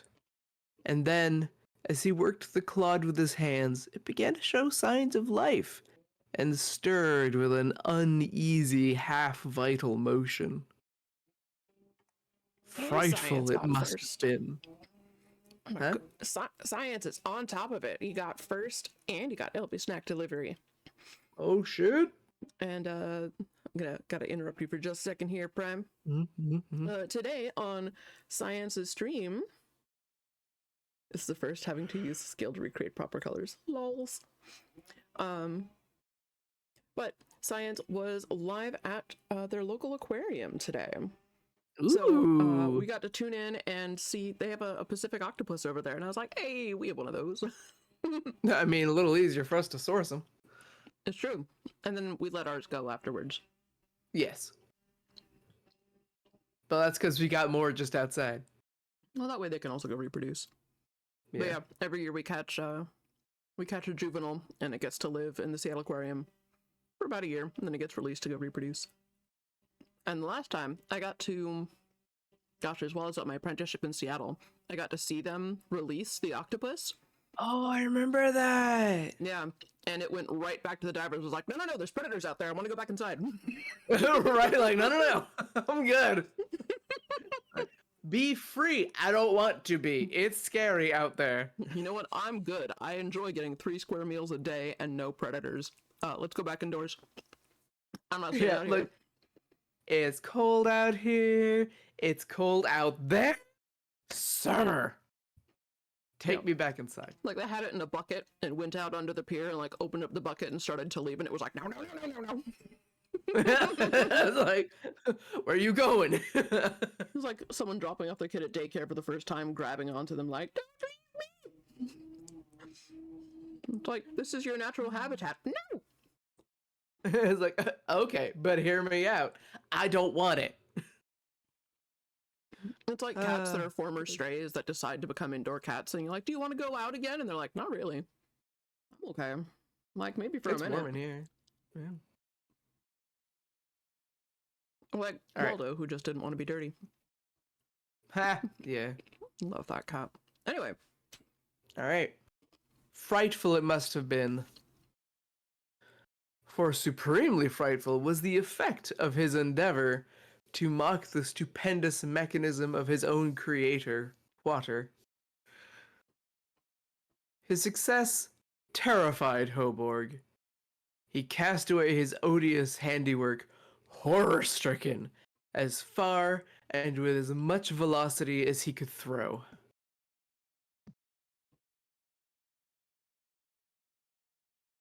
Or as hard as he could throw it. He hoped that, left to itself, out wherever it might land, the slight spark of life which had received such imperfect animation would subside into dead matter. Didn't we just read about it yesterday, colliding with one of Ottoborg's sons? Yep. As soon as he got back from dealing with the little yappy guys, he's like, "Oh, it's so nice to be home." Dead. Yeah. Why would they? Hawks, owls, cars, or football, right? And around here, we also have coyotes, cougars, bobcats, and bears. Yeah. Coyotes in our neighborhood about the size of large German shepherds. Yep. Like the big ones that are like working dog lines. Not show dog lines, working dog lines. Big ones. Ooh, no thanks. They really like tuxedo cats. So we're like, oh no. We just adopted 3 tuxedo cats, and it's the favorite flavor of the local coyotes. So one of them was in our neighbor's backyard just staring in at our bedroom window. No, thank you. While the cats are sitting there, I'm like, oh god, you're like slices of tuxedo cake in a bakery window. No, no, no. Like, close on these blinds. He's just like, oh, my favorite. Like, nope. You can't lower the blinds on them, they just bust through them. They're That's cats. true. Oh god, we're gonna have to replace the blinds when we leave. Cause Bo, when he's really hyper, he likes to chew on the blinds. Oh, buddy. Oh, He's F off, Wile E. chewed off Coyote. Exactly. 4 chunks so far. Oh no. Yeah, and he's like gnawing on more of them. I'm like, you know that one street light that it just happened to block out perfectly? You just chewed off the one piece of the blind that blocked it off. So now I get street light in my eyes. Why have you done this? Because I wanted to look outside. Actually, Yeah. because he was sitting in the windowsill looking outside, and then he turned around and wanted to see us, couldn't see us, and just chewed his way through so he could see us and was like, hi guys. I'm like, god damn it. No, cats. I just learned that coyote jumping, the video game mechanic, is called that because of Wile E. Coyote. Oh yeah, and coyote time. It's an animation term. What? Yeah, coyote time. You know when he like walks off the edge of something and just stands there for a moment before he looks down and realizes he's not standing on anything and then he falls? That's coyote time. Oh, that's cool. Wile E. Coyote is responsible for many, many good things. Speaking of good things, there's what a transition. Not this Dark Cloud. Hoborg went to sleep in the belief that the silence of the grave would quench forever the transient existence of the hideous clod which he had looked upon as the cradle of life. He slept, but in a dream he was awakened. He opened his eyes, beheld the horrid things standing at his side under the spindly vine. In Hoborg's dream it grew back, and it looked on him with yellow, spit-oozing but speculative eyes. Hoborg awoke, for real this time, and was horror-stricken, because he saw something far away, and it was growing less and less far away with every minute. At first, he thought it was a clawed creature coming back to get him, but as it got closer, he could see that it was much bigger than a dirt clod.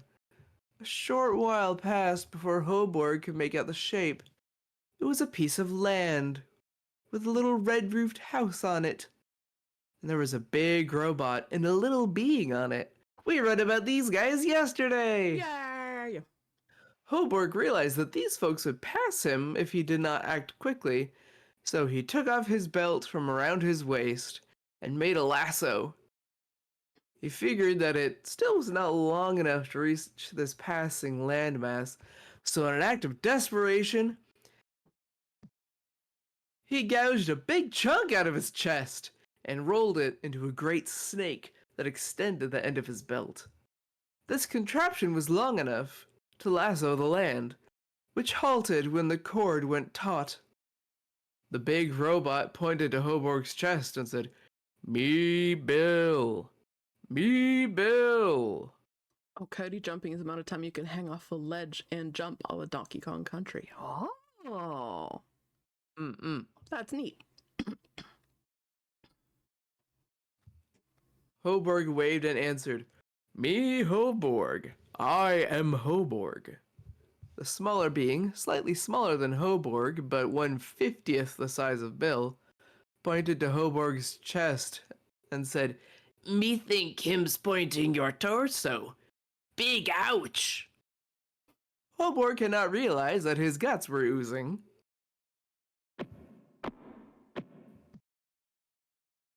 Out of the large fissure he had created in his chest. "Good quarter! What am I going to do?" The small being took of his own belt and instructed Bill to carry him down to where Hoborg was. The being jumped into Bill's hand, and he walked over to where Hoborg sat, about to pass out. "Me Willie," the stranger said, as he tied his belt over Hoborg's chest, clamping the severed sections together and closing up the self-inflicted injury. Hoborg placed his hand on Willie's shoulder. "Hello, Willie. I am Hoborg, and you just saved my life." Willie did not seem to acknowledge this statement. Hoborg figured that Willie was not altogether sane, but he was grateful just the same. Valid. Yeah, and he's not. But he's great. After a Yes. few days of rest, Hoborg decided it was best to continue on his journey. Hoborg asked Bill and Willie if they wanted to join him. Bill just said, "Me, Bill. Me, Bill." And Willie mumbled a bunch of gibberish to himself. Hoborg liked their company, but he figured that they did not want to come along, so he tearfully said goodbye. Hoborg was surprised to find that when he walked, Bill and Willie followed him. Hoborg did not question them. He just grew happy inside and continued toward the clay. I forgot how ungodly long this hallway is, and we're warriors for tackling it. Oh my. This is day 2. Yeah. Yeah, it's day 2 of reading this, because I plan to do more like gameplay of puzzles and whatnot on Tuesday. But I want to get all of this reading done, and then additionally, if people want to catch up on the story, then they can on like Monday, or even this evening, with the VODs. But it's a lot, and I knew my voice wasn't going to be able to do all of it by myself. And Prime is an absolute champ in joining me in doing this. Yay! Yay! Yay! Big Robot Bill. Hoborg found out his full name because it was engraved on the back of his foot. Proved most useful for carrying Willie and Hoborg and the little red-roofed house over canyons too steep to climb. Hoborg noticed, while being carried by Big Robot Bill, that Bill's chest had a switch inside it marked good at the present setting and bad on the other setting. Foreshadowing is a storytelling mechanic that Hoborg dared not find out what the bad setting did. But he thought it must be a poorly thought out attempt at dealing with the same problems he had when he was planning the making of beings that were capable of doing right and wrong. Within a few more years, the three made it to the clay. It was a mountain of the purest clay in the known universe, and Hoborg found it to be of higher quality than he or even Quater imagined it would be. He filled his crown up with a few good-sized chunks of clay. Bill and Willie carried a few hunks to help. Altogether, Hoborg figured there was enough to make his overhood and about 2,000 beings. On the way back to where Hoborg had started his journey, a tick burger came upon the trio. A tick burger is something all icky and sticky that Quater always said to run away from. Hoborg yelled for Bill to grab Willie and himself and make a run for it. A tick burger is made to want what other beings have. He could tell that they had a bunch of clay, so he licked his lips, exposed his fangs, and said, "Clay!" As fast as Bill could run, it was not fast enough to outrun the nimble tick burger. The ID panel on the back of Bill's foot was removed with one swipe of Tick Burger's razor-sharp claw. Hoborg saw that Bill was slowing down and that they would soon perish if they did not do something quick. Hoborg threw all of the spare clay. Does the game explain who wrote the wall? Yes. At the beginning of the wall, it says that it is a self-recording wall that Quater has made. There are 7 of them in existence, and they all record what happens in history, kind of automatically. Well, Varian says, a tick burger sounds like something I'd need a vaccine for. You know, I think, yes. They definitely needed a vaccine. Yes. Alright, he threw all the spare clay over to the ground below. He figured the amount remaining would still be enough to make a medium-sized world and about 500 beings. The problem was that as soon as Hoborg dumped the clay, Tickburger gobbled it up, and it was still closing in on Bill. Hoborg nervously threw some more clay out, and this time, Tickburger ate it but slowed down considerably. This was not good enough since Bill was also slowing down considerably from the exhausting pace. How do robots get exhausted? He simply could not carry on much longer. Hoborg decided that he would have to be happy with about 20 beings in a small neighborhood as a world. With that, he dumped most of his clay over with just a bit left for his greatly reduced plans. It worked this time, since Tickburger stopped completely and could not follow them since he was stuffed with so much clay. Bill continued under Hoborg's guidance, holding the little red-roofed house on his shoulder where Willie and Hoborg could ride and room together. After many years' journey, Hoborg returned and was ready to build the Everhood, a neighborhood that would last forever. So long as nothing went wrong. Dun, dun, Foreshadowing is a dun. storytelling mechanic that... Aw. Oh, it's Claiming you're in the way. Hoborg giving Bill a teddy bear. Aw. And we ended that at a good time because it says an ad's gonna start. Hey. We'll see if it actually does. Also, I gotta cough real quick. Yeah.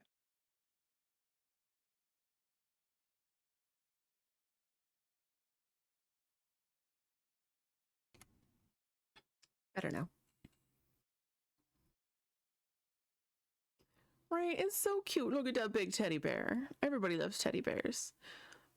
98 was also the year that I made my first miniature teddy bear. I was sick over the weekend. I had the flu or some crap, and I was just super sick with a fever. But I had an old pair of stretchy, fuzzy pants and a teddy bear magazine that had a pattern for a miniature teddy bear, and I made one and then brought it into school. The following, whenever I came back, I think it was on a Monday. Neat. Ad breaks here. Doob doob doob doob doob doob bop. Actually, we'll let him just stand here and do his idle animations because we love them. We love his do. They're so good.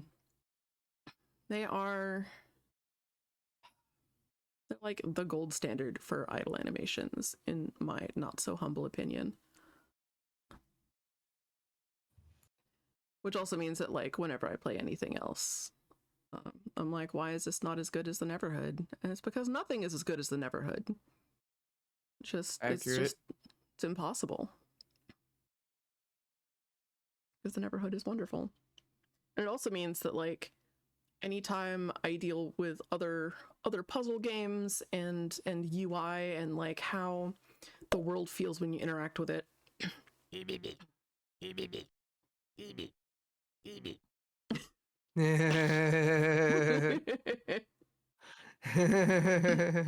Almost the name of the game. Ba, ba, ba. Foreshadowing is. Yeah, foreshadowing is a storytelling mechanic. The game really does have a unique vibe. It really does. It Oh, it's a narrative device. There we go. Yes. Yeah, it's just it's a group of incredibly creative people. Speaking of idle animations, that one is especially good. Right? It's so good. It means that, like, so we played the Neverhood before we really got into any other kinds of games. And as a result, game Machinarium sort of matches it, but isn't as good. Yep, I'm with you. Like, Machinarium walks in the footsteps of the Neverhood, but I don't know, it's like a small child walking in the footsteps of giants. It's hard to follow it up. I do really like Botanicula, who's by the same folks that made Machinarium. I've been playing through that a little bit, and I feel like that would be another good one to stream. I've just been playing it on my own because my hands don't allow me to do a whole lot.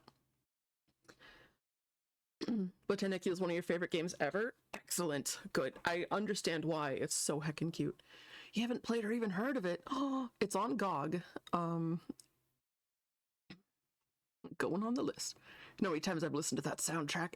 Man, the beautiful folks who made Machinarium and Botanicula do really good soundtracks. Just, oh my god, it's a vibe. They're all just an absolute vibe. Neverhood soundtrack is also its own kind of vibe, but it's a bouncy, thuddy, stomping good time kind of vibe for the Neverhood. And Botanicula is a little bit more airy, light, yet very quirky and earthy at the same time. I think yeah. It feels like trees and leaves and the sunlight through the leaves. Because I'm sure that makes sense. Arvin, The guy who ended up with that other guy's son's crown. Yeah, he ended up with Pinto Bunyan's crown. It does make sense. Good. I am glad. Arvin is a sleek and fast being who created thousands of beings from the first moment he was given a crown.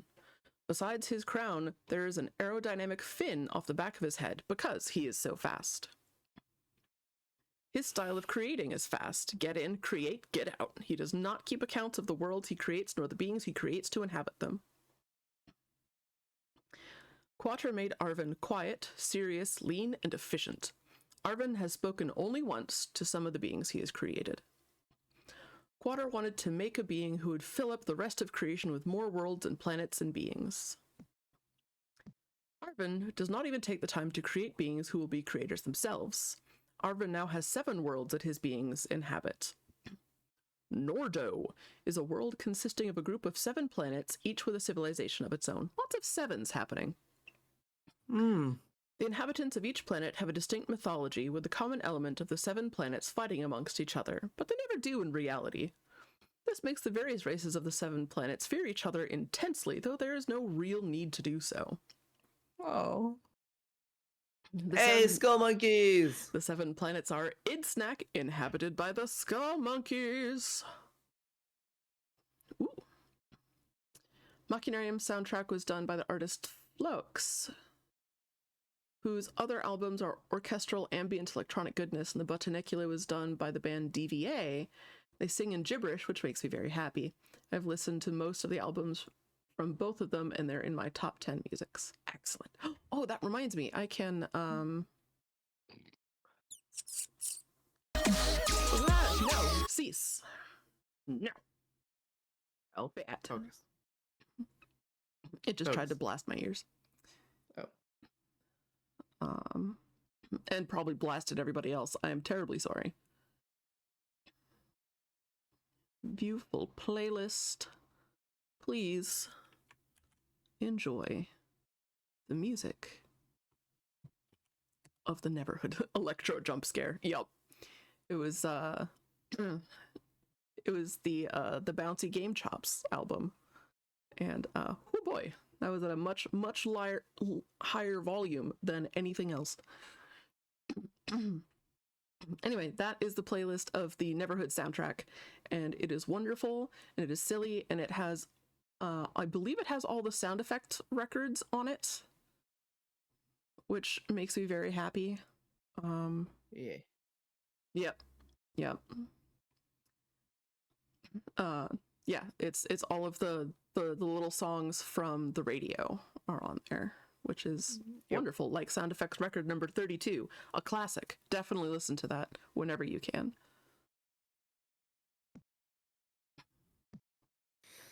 Skull Let's hear about the other 6 planets. Oh, skull monkeys! They look like monkeys with skulls for heads. Skull monkeys spend the whole day chasing each other in a nervous, hyperactive way. While skull monkeys would love to scare the young of other civilizations, they cannot, for the other worlds are not accessible to them. For this reason, transportation research is the primary concern of the smarter skull monkeys. Alphajaw, the leader of the kingdom of the skull monkeys, hopes to have a spaceship of some kind built to fly to planets full of youth to scare. That opening line cracked you up.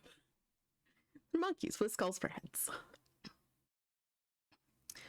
One day, while As one Alphajaw busied himself with detailed plans of a great ramp to launch a great rocket, his assistant, Harry Joe, climbed down the great fort and decided to rest at the watering hole. I'm naming my next tarantula Harry Joe. Or I guess I could name any of the little... Once they get bigger. When one of the unnamed tarantulas gets bigger, I'm gonna name it Harry Joe. Absolutely. Drank deeply from the pure waters and looked at himself in the still reflection. He poked his finger in his ovicular foramen and wondered what it would be like to have flesh on his head. I am very ugly, thought Harry Joe. But you don't even know what it looks like to have flesh. How do you know what's ugly or not? It's a skull. Right? This was an odd thought, since most skull monkeys have no concern for appearances. Thank you. I kind of want to look up Harry Joe on Urban Dictionary, but I also kind of don't. Same. If it didn't mean something in the late 90s, it probably does now. For this reason, I will cast myself into the water and live no more, he said, and then jumped. What? You know what? No, this matches the kind of logic that every other creature here has had. You know, yeah, like Otto Borg's son, who cut off his own head because he got tired of his head loop getting caught on things. Exactly, which proved to be fatal. Yes. His body made a loud splash, and he felt the cool water touch every part of his body. Oh, that makes me thirsty. I'm gonna have a sip. Sip, sip. His hair grew deeply saturated with water until all of the air bubbles wriggled their way up to the surface. Harry Joe exhaled and sank even deeper, far deeper perhaps than any other skull monkey has ever gone before. Weightless, he refused to move or struggle. Dark water surrounded him, and he thought about his youth. Harry Joe remembered a particularly unpleasant day from many years before when he was just a lad skull monkey, receiving a lesson from an elder named Lowjaw. Good timing, it just came back with more water. Sweet. Ever played The Dig? I don't think I have played The Dig. I watched Day9 play The Dig. It's Very neat. Good. It's a neat. Oh. Very good would be too generous. Bad would be too aggressive. That reminds me of the movie that I watched last night. So there's a streamer called Film Critic Hulk, and he does movie nights. And he's not affiliated, so it's fine for him to do that. He's not making money on it. But I came in halfway through the movie Hundreds of Beavers. Yeah, the description for it, well, I guess the blurb they have is exists at the crossroads of Looney Tunes, Benny Hill, Cannibal the Musical, Blazing Saddles, and Adult Swim. And accurate, yes. You will either really enjoy it along the lines of Hundreds of Beavers will be the title of my lesbian autobiography. Good. Hell yeah. Thank you, Ovarian. The movie is called Hundreds of Beavers. I posted the poster of it in general at Spicy Goblin. Yeah, it has there are parts of it while we were watching, chat was going, what is this is a fucking like video game levels going on here. What's happening? And it does feel like video game levels in some parts. There's a lot of Looney Tunes logic going on. There's so much that is so good. And wait, is it like people like just in beaver fursuits chasing this guy around? yes. Oh my god. Yes. Yeah, and Okay. basically everyone that was crew on the movie also was one of the extras wearing beaver fursuits. Like, it was all hands on deck beaver fursuits. That is fantastic. We're definitely gonna do a viewing of that in the Discord at some point, because Please. it's so fun and so dumb, and you're either going to love it or be like, this is not for me. And either response is completely valid. I need to watch this. It's pretty fantastic. He's a hunter who hunts for pelts, and the beavers take issue with it because of course they do. For understandable reasons, yes. Yeah. Hello, I'm hunting you for your flesh. Could you maybe don't? They're like, wow, war criminal. Which, Yep. you know what? Valid. Very valid. Mm-hmm. Right, it does. Sounds like an NES game. It sounds like an NES game, and it's like watching an NES game sometimes. It's real good. Huh. It's Well, speaking of watching a game. oh yeah. We're in the middle of one. Mm-hmm. There are many hairs on our backs, said Lowjaw, and likewise are the number of skull monkeys in this world. Harry Joe looked up to Lowjaw as a father figure. For weeks, Harry Joe followed every move Lowjaw made. If Lowjaw went into the forest to forage for nuts and grubs, so went Harry Joe. If Lowjaw tended his garden, so did Harry Joe. One especially warm and beautiful day, Harry Joe was on his way to Lowjaw's cave when he saw a great crowd gathered around the entrance. Many skull monkeys were howling to show their mournful state. Lowjaw's wife was the gloomiest of all. She was like a brittle fall leaf blown into a corner. Harry Joe pushed his way to the front of the crowd, demanding to see his mentor. Lowjaw gently swung by his neck, hung from a braided piece of cloth his 2 children had made. His children were the first to find him in this state. Jesus Christ! The peculiar thing that Harry Joe recalled was that he also shaved himself completely naked. Ooh. He shaved himself and then hung himself. Good God! So anyway, here's the next planet. Wait, I have questions. Right. Here's a story from that planet. Moving on. No! Lowjaw sounds like a Dynasty Warriors character. It does.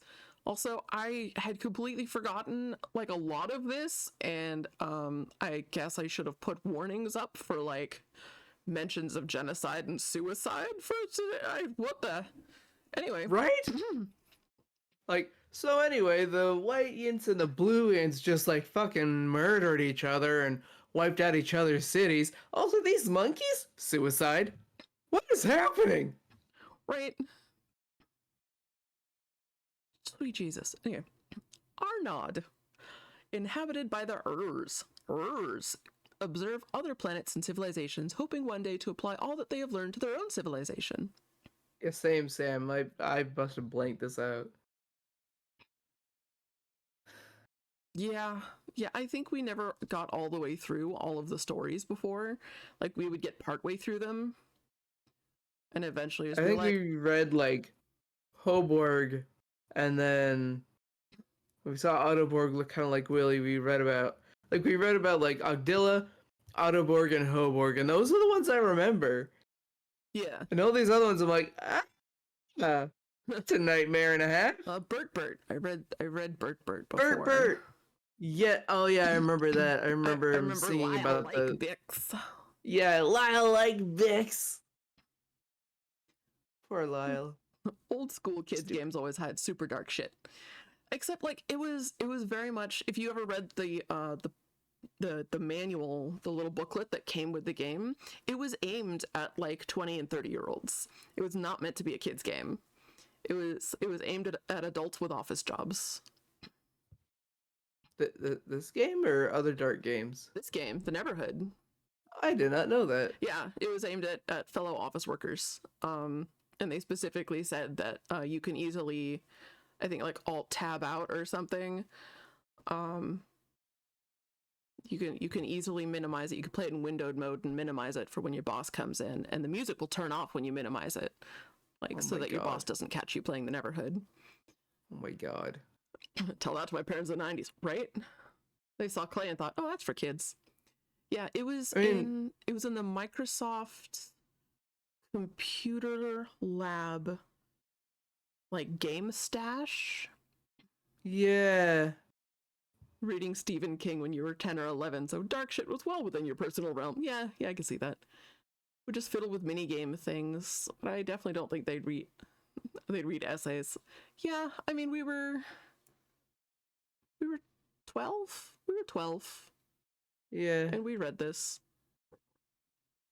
But it's also not like little kid. We were teenagers. Mm-hmm. Tweens. Anyway.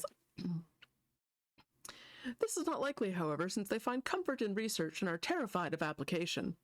Urs are extremely advanced in the arts of the mind, which they use to read other beings' minds. All of it? I think we did read all of it. Once, yeah. Once. We read all of it with Dad. He might have skipped some of it, though, now that I'm thinking about it. He probably skipped the suicide parts. And, yeah. He was like, "This part's boring. You won't like it." And we're, okay. My ADHD ass not on my meds for the weekend. Oregon Trail 2 had some wholesome shit, and then one or two super racist surprise NPCs. Historically accurate, but out of the blue for a kid's game. Yeah, I remember that as well. There have been a few games that I've played recently that are from not far back enough, and just have these moments of, oh no, mm-mm. Hell, this game used the R slur for a character. I'm like, oh no. It sure did. And we're like, oh no. There's actually a book that I want to like read audiobooks, like do recordings, and there's one book that I really love, and there's no audiobook recordings of it, and I was reading it to my partner, and we came across this one point. There's a black character, and they were using words to describe him that I was not comfortable with. I'm like, I don't know if I can record this book. Yeah. I don't think I can do that. Like, nope. That's Lovecraft. Oh, Lovecraft. Yeah. Play Phantasmagoria. Oh my god. Sure. Scary games. Scary. We can help bolster each other. Actually, I did want to play. There's a Cthulhu game that I really enjoyed playing, and I did want to stream it because, like, the whole time I was playing it, I was like talking shit, and Jer was having a great time, and he's like, "You need to stream shit." I'm like, I don't know if I'd be this funny on stream, but I'd be happy to try. Was it Dark Corners of the Earth? No. Well, then we have another one to play. Yes. Add that to the list. There's so many Cthulhu-esque games. I want to play Sucker for Love. That's the one. Elf, that's the one. For Valentine's Day. Okay, write it down. Valentine's stream. Sucker for Love. Stream. We might own a copy of that. Hell yeah. I can check. I will check while you keep reading. Perfect. Yeah, it looks really funny. Which they use to their minds, which they use to read other beings' minds. Every other generation of the Ur's lifeline produces an Omega Ur. Omega Urs have superior mind control that they can use their minds to form physical doorways between worlds. This has been outlawed by Arvin, and only because Quater brought it to his attention. Oh no. Oh, don't actually play Phantasmagoria, by the way, it's disgusting. Oh no. Well, we'll play it on Prime's channel then. They like Minecraft and Beat Saber. Oh, and scary spooky games. Yeah, actually, that's fair. Oh yeah, Worshippers of Cthulhu. I want that. It's on my wish list, but I don't have it yet. I mean, anything that's in the family library you can play, so long as the other person isn't actively playing it. Yeah, they updated how the family sharing on Steam works. By the way, guys, if you're not in a family group with friends and you all have a bunch of games that you're like, oh man, I wish I could lend games, make a family group. I have the demo, but I don't have the full game. If any of us have it, We don't. oh, poke slime. Okay. It's a good idea. Yeah. Yeah, And if it is. dredge. We should do dredge. Yes. Do we have slime? Slime has dredge, but not on Steam. Not on Steam. It was free on Prime Gaming for a while. Always check. By the way, everybody, if you have Amazon Prime, first of all, check your primes. Remember to use them somewhere. You could use it here. You could use it on someone else's channel. Just remember to make use of it. Otherwise, it's just money lining Daddy Bezos' pocket. So make sure to take that. And additionally, always check the free Prime games. I always claim them because that still gives good metrics for the people who made the games, and they're more likely to get signed on for more deals. And yeah, do that on, if you have an Epic Play Store account, also do that on the Epic Play Store. Check for the free games, and if it's a game that you think looks really cool, even if like you're not physically capable of playing it right now, like me, if you're like, wow, I would love to play that sometime, or wow, that looks really interesting and I'd like to see more from this studio, grab the free games because they still get paid. It's still good metrics for them. It still benefits them, and they're more likely to get another contract where they get paid. And we like that. We like them getting paid. I will say though, if your computer sometimes is going about life, don't leave the Amazon Games app open for long periods of time. Oh. It seems to have a memory leak in it. Oh no. All right, let's hear about the errors. Yes. Don't you hate tax? Your brain is fried. Oh, yeah. Why, US, there's so much ifs, ands, and buts. It's true. It's true. And yeah, Camcorder does like moddable games. Anyway, but Omega errors were not stopped until after they had moved a few Ints, Skull Monkeys, and even errors to other planets. Oh, I wonder if... Oh,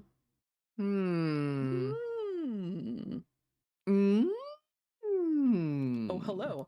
Ba'ak, inhabited by half skull monkeys who are half blue Eint, called blue Eint skull monkeys. These beings look just like white Eint, since the mating of a skull monkey with a blue Eint causes a loss of pigmentation in the offspring, resulting in a blue Eint that appears to be white. There's no other visual effect on the offspring from the skull monkeys, though their behavior is more like that of a skull monkey than the community-building blue Eints. Oh dear. Do either of you enjoy text-only games? I do. I used to play text-based MUDs, and I still enjoy that. I mean, right now this game is all text. Gurhly. Inhabited by proto-skull monkeys, this pitiful beings have to bury themselves up to their necks every night in the rich Gurhly soil to keep from dying of dehydration. They can only eat hoe bread, which can only be made by grinding up the largest wicks and adding them to hoe batter before it rises. Arvin corrected all these limitations in the final design of Skull Monkeys. Oh, that's good. I look forward to playing. No. Right. Ooh, can't recommend Anchorhead and Varicella highly enough in that case. I'm going to make a note for myself for later. There we go. Anchorhead, Varicella.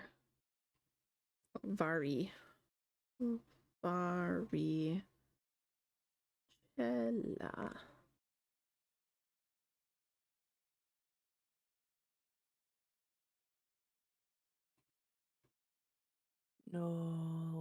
Dredge isn't on Prime anymore. No. Yeah, yeah.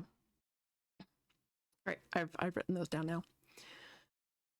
Gurley has a monthly orbit that floats so close to wicks that the proto-skull monkeys can harvest the plumpest wicks for their hoe bread. Due to the proto-skull monkeys tied to the soil of Gurley every evening, colonizing wicks with proto-skull monkeys is not possible. Wicks, inhabited by wicks. Wicks are fat, furry, and yellowish in color. Wicks reproduce asexually and often, which would create an overcrowding problem if they were not harvested each month by the proto-skull monkeys. Habsburg, inhabited by one and one skull monkey who became best friends. The Ur's name is Rhiostan. And the skull monkey's name is Mazimost. Mazimoast.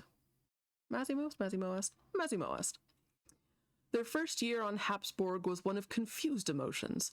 Because of the myth of the 7 planets fighting amongst each other, Mazimoast and Rhiostan feared each other, but they were lonely and longed for companionship also. Rhiostan, behaving in a perfect fashion, wanted to study Mazimoast and all of his habits. He spent a lot of time following the skull monkey's tracks to see where he went, examining his feces to see what he ate, and climbing up trees to see where he lived. They found that helping each other was their only chance at happiness and survival. While they were extremely productive, during their first 100 years of friendship, they now just sit in front of their houses, swapping grossly exaggerated stories of their first year together. I guess fair. Yanko, inhabited by the followers of Mykia. Mykia was said to live on Habsburg, though in reality he did not exist at all by any known records. Yankites, beings of Yanko, find pleasure in making intricate artworks for Mykia. Perhaps the greatest works of art known to Quater are made in Yanko. It is for this reason that no one has the heart to tell the Yankites that Mykia does not exist. The other 6 worlds that Arvin made. Plasmo is an enormous cloud of beings, each too small to be seen by the naked eye. Urs have projected their minds there. Oh. Alphatic is the world of Urgos. Each successive generation is born bigger than the previous. As the Urgos of each generation get into their senior years, you hear them making statements like, "These punks think they're so big." Oh, ad break. Oop. For some reason, Yankos makes me think of, like, Yankos by Blamco. Yes. Perhaps it is a Yankovic-like planet, though. That would be pretty cool. Like, all of their home decor is, like... Is anybody else that isn't stuck in the ad, does anybody else remember the Weird Al show? Oh my god. It was pretty great. Yep, excellent. Good. Oh, good, you escaped the ad break. No, but now you wish you saw it? It was so good. I escaped. I was lucky. You remember the one where he shaved his eyebrows? Prime, you have a subscription. I know. I was lucky. Because someone gave it to me. That's true. That is true. Where he shaved his eyebrows. I don't remember that episode. We're gonna have to find it now. We're gonna have to find it and do Weird Al watch parties. Mm-hmm. You have Turbo so you don't see ads anymore. True. I finally got Turbo as well.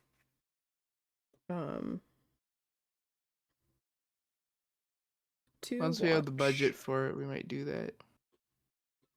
It's much cheaper than subscribing to multiple channels. It costs about like 2 subscriptions, and you can watch everybody all the time and they still get money.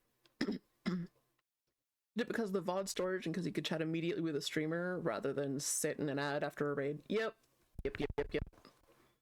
Those blip-like childhood memories, that's oddly specific, but very narrow. Yeah. Yeah, it's not great in the grand scheme of things because it discourages you. from subscribing to people.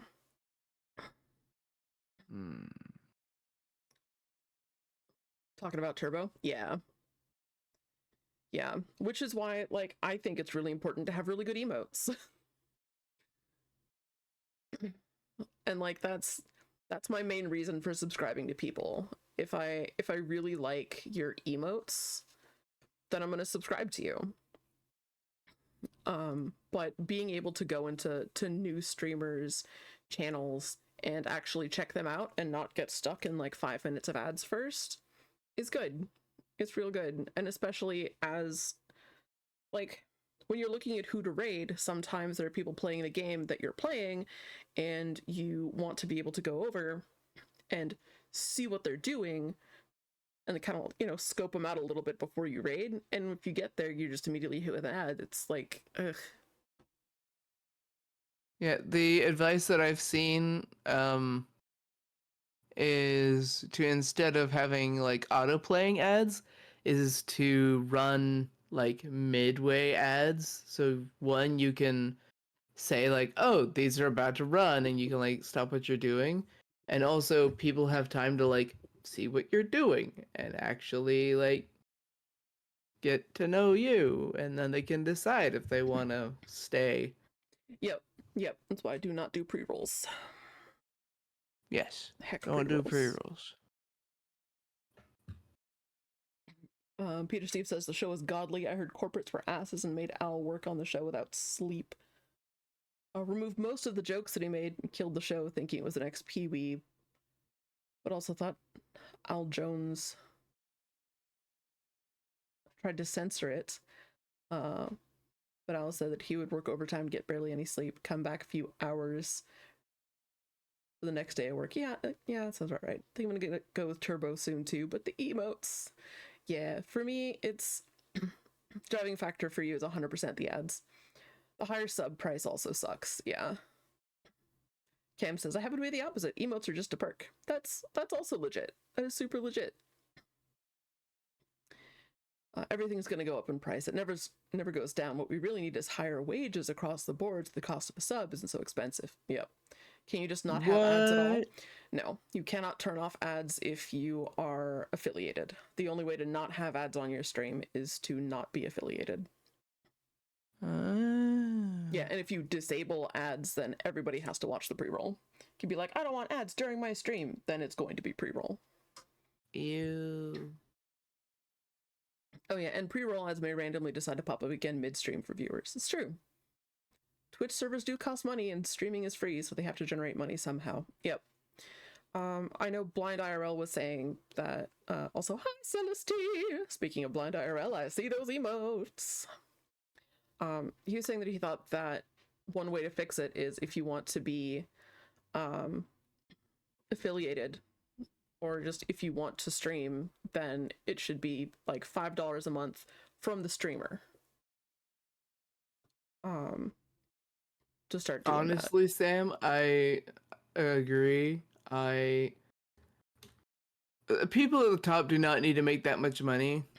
Honestly, if they cut like the top people's like money even in half, if they cut the CEO's money in half, they could like double the wages of all the people on the bottom. I swear. Yeah, they could pay for so much more. They could. Yeah. They could expand their infrastructure. They could hire more humans. They could do a lot of really good things with the money that's just going into basically the black hole that is Daddy Bezos' pocket. He doesn't need more. They could stop paying him and he'd still be gaining money. Yep. Aw, if you had a yacht, you'd seek to subsidize LV's stream. Aww. You'd sell it to subsidize me. Oh, you're so sweet. I appreciate that. Huh? Elf, I have Dredge on the Epic Store. We're good to go. Sweet. The old god of B. Old god of B. Oh my heavens to Betsy. Ghost Bats. Hey, Ghost Bat. Welcome in. Thank you for the 9 months. Oh my goodness. Oh, heck, you have you, Betty. I know shoutouts make you anxious, but if you want to be able to be, if you want to be Crundlin, then you gotta go sub to Batty. Speaking of emotes, if you need an excuse to support our beloved Batty Bat. Batty's been playing a lot of Project Zomboid, so if you enjoy Project Zomboid, especially like RP servers, seeing a wild ghost bat in the chat gives you that sweet serotonin, right? Batty is just a sweet little ball of serotonin. We give Batty all the love, all the kisses. Whappa dopamine, exactly. You're just flying through. It's like a drive-by, but it's just drive-by dopamine. Just whoop, pop, pop, pop, pop, everybody with a little individual serving. Thank you for the free drugs. Yeah. All right, with the free drugs. Elle, get back to work. Okay. First one's free. Okay, so Ghostbat, we are reading the lore wall of the Neverhood, and we're almost done. We're really close. Mm-hmm. As the Argos of each generation get into their senior years, you hear them making statements like, "These punks think they're so big," or "When I was your age, we had to stand on a chair to get the fondue pot down from the top kitchen cabinet." The houses of their ancestors are not usable for the newer generations. They just cannot fit through the front doors. That feels like unsustainable growth. Neverhood soundtrack slaps. Hell yeah, it does. Hopefully, did you grab it when I posted it? I imagine you probably did. It's so good. I love it so much. Alpa Famalpa is a world where the adults are ruled by their children. The children I remember send... this. Skyrim lore books wish they were this long, right? The children send their parents on time-consuming, frivolous tasks that keep the parents from doing anything but what the children desire. One might think a society like this would collapse in anarchy, but to satisfy each whim of their children, the Alparans, or parents, constantly develop new technologies. For instance, when a child looking up at the evening sky said, "I want to see what that white dot is up there," and threw a fit, his Alparans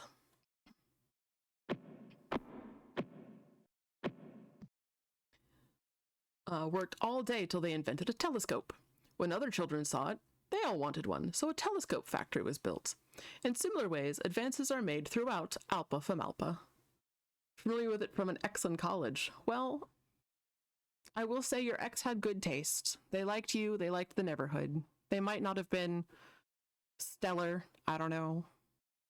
Oh, they had stellar taste. Yes.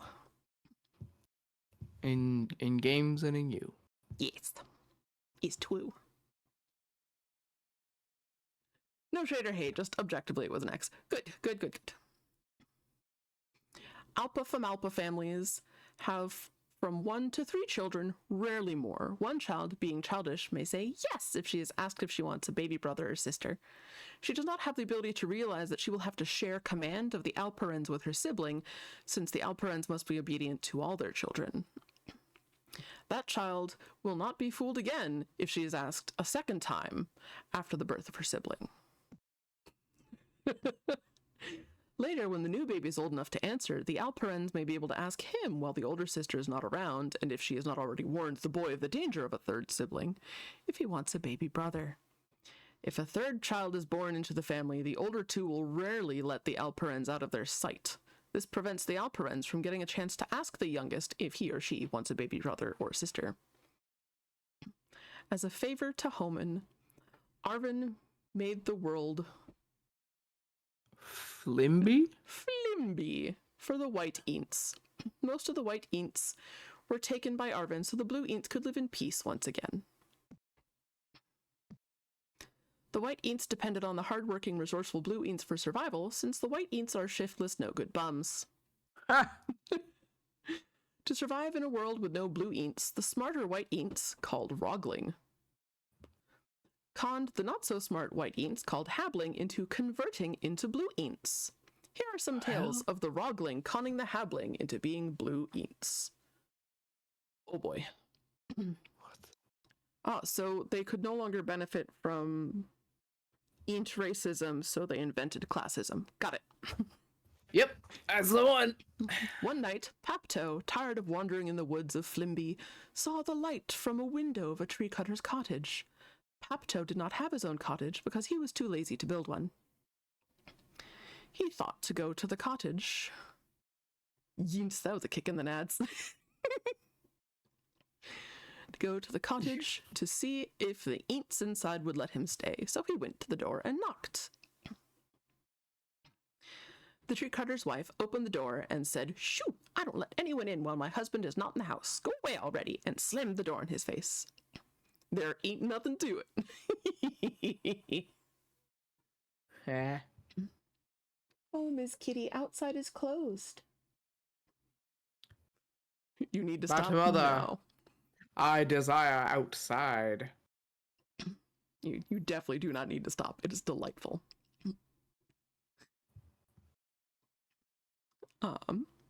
Papto was hungry too, and he had smelled the dinner cooking in the cottage while the door was open.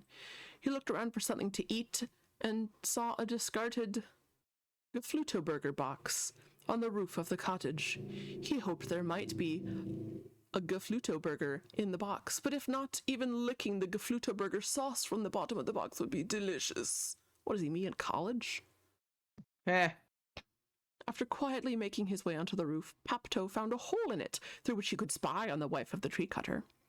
Obviously, the tree cutter was too lazy to fix the hole. When he peeked through the hole, Papto saw a beautiful table set out with a savory junk roast, clooty fish, and wine.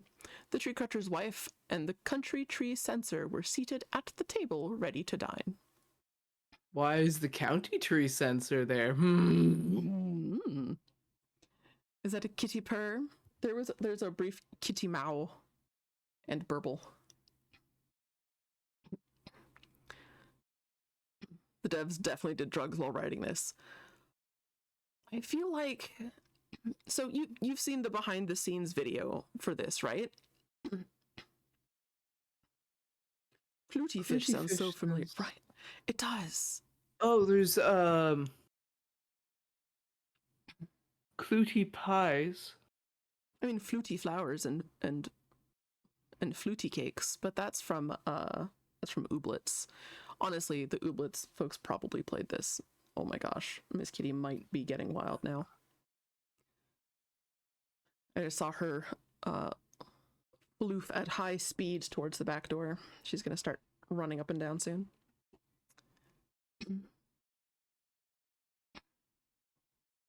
Anyway, now Papto heard the tree cutter lumbering home just then, and so did Mrs. Tree Cutter. The tree cutter was as nice a guy as you could want to meet, but his one quirk was that the mere sight of a country tree censor put him into a fit of rage, and that is why the censor was paying a neighborly visit to the wife, because he knew that the tree cutter was out, and the good woman would therefore fix up the best victuals she had. As Papto watched through the hole, she threw everything on the table into cupboards and drawers and hid the censor in a trunk she used as a coffee table. What? That's where it's from. Yeah, and like Fluty Kariuka, that's also from Ooblets. "What are you doing on my roof?" the tree cutter asked Papto. "You better come in and eat dinner with me and stay in the spare room." Papto brought the Gefluto burger box in with him, but kept it out of sight. The wife acted very glad to see them both and set the table and gave them a big bowl of tory wheat, a grey, tasteless paste. Papto's mouth watered thinking of the junk roast, clooty fish, and the other delicacies he had seen. Clooty is a type of Scottish dumpling. That's lovely. Yeah, I'll post. He brought his Gefluto burger box up to his ear and opened and closed it a few times. "What have you got there?" asked the tree cutter. "Oh, that's my Gefluto spirit guide," answered Papto. "He says don't eat this tory wheat. Eat the junk roast, clooty fish, and other things. He had the Gefluto spirit hide in the cupboards just now." "Super!" exclaimed the tree cutter. Oh man. Who jumped up and found all the wonderful food which his wife had hidden there, but which he thought the Gefluto spirit had brought forth. The wife of the tree cutter had dared not say a word and put all the food on the table. Now Papto put his box up to his ear again and opened it and closed it. What's he say now? He says, don't forget the wine behind you in that drawer. So Papto and the tree cutter enjoyed the wine also. The tree cutter wanted to see the Glyphuto spirit, this guide used to provide these wonderful things.